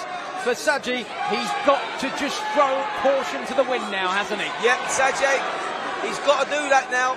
He can't spend too much time covering up, but it's Prosper the one that's come out all guns blazing. The big body shots, head shots, good variety in there. Again, trying to tee up that uppercut, Prosper. Real meaningful shots at the start of the 10th and final round from Aaron Prosper. You can tell he's a man who's not going to leave it to chance. Yeah, what a quality fight we've had between these two. Both showed so much character. Put everything on the line for the paying public that are in here to see it. For the viewers watching on the TalkSport Boxing YouTube channel on DAZN. This has been a real barn burner between two guys that know that there's a lot on the line for the winner here. Puts him in the mix. And these, just the prelims. 5 more fights to come on the main card, and if you fancy staying up late, another 4 from LA. As Prosper starts to go through the gears. Drills through the guard with a lovely right uppercut moments ago. Sajay taking him well, holding his ground. He knows he needs to find something from somewhere, and he's not going down without a fight. Cracking little contest, this one. Well, Prosper desperate to end it with a flourish, but has to be careful. Saji has already put him down with a great counter in that first round. It seems like a lifetime ago now.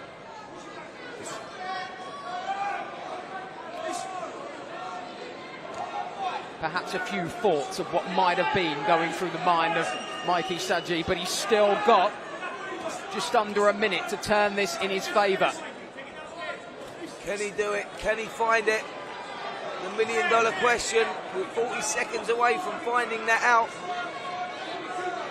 Prosper has done very, very well to come back from a disastrous start in that first round. The crowd have loved this one. We've loved this one. Hope you guys at home watching it out with 2, because it's been a cracking little contest. Nice work from Prosper. It just looked like he was just happy to see out the final few moments with nothing silly, but then just reminds everyone he's well on top with a nice combination, all scoring shots. That has been the story since the first round knockdown. Aaron Prosper put on the canvas, but has got up to surely take the English super lightweight title. A magnificent 9 rounds following that. And Spencer, whoever gets it, will have fully merited it. Oh, listen, you know, when you're talking about what these guys are putting on the line for the paying public, they left it all in the ring. You know, what a quality contest from 2 gladiators of the sport. And that's what they are, they're gladiators. They got in there and they fought their hearts out and fought to a standstill. Torrid start from Aaron Prosper. He showed the character, the winning mentality by coming back the way he come back. And for me, has done enough to win that contest, but thoroughly enjoyed that one. What an entertaining night we've had so far. And brilliant fights to come to look forward to too. 10 all-action rounds, and as the man sat just to the left of me, Adam Smith would say, what an hors d'oeuvre to the main action to come. And he's the man who's going to be calling it, alongside Darren Barker and of course Barry Jones. Harlem Eubank against David Papot to come, plus 4 more fights on the main card here, live from the Copperbox on DAZN. Spencer's got more work to do with TalkSport when we're finished. Fortunately, this will be my last action of the night. Let's see who's got the English super lightweight title. It's over to Huss.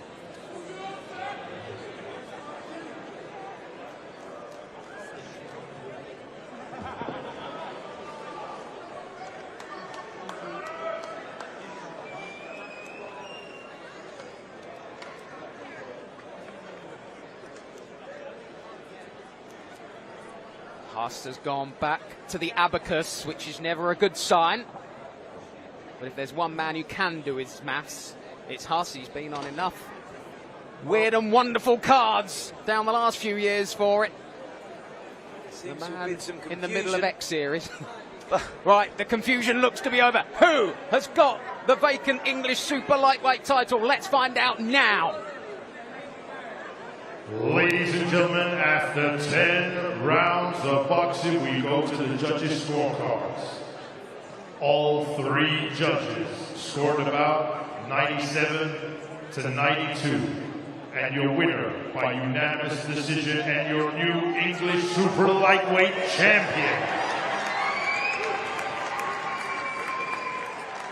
Aaron Lewis Prosper. Aaron Prosper adds the English title to his Southern area version. Bigger and better to come from him, but this was a fight worthy of the crown. Spencer, the right man? Yeah, absolutely. Commiserations to Mikey Sajay, who put up a great performance, entertaining fight, but the right man won tonight. Aaron Prosper was a very, very worthy winner. What a great night we've had so far. What a great night we've got coming up live on DAZN.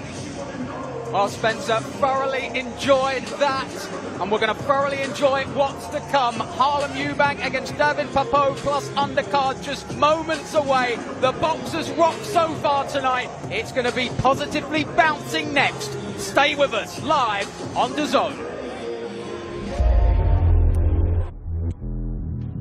A rivalry going back 1,000 years. A name that carries the weight of expectation. He's here! Simply the best! A fighter burning with the fire of injustice. Papot, you are a hero for the French. In boxing's most exciting division. Is there a seat left at the table? Who will stake their claim?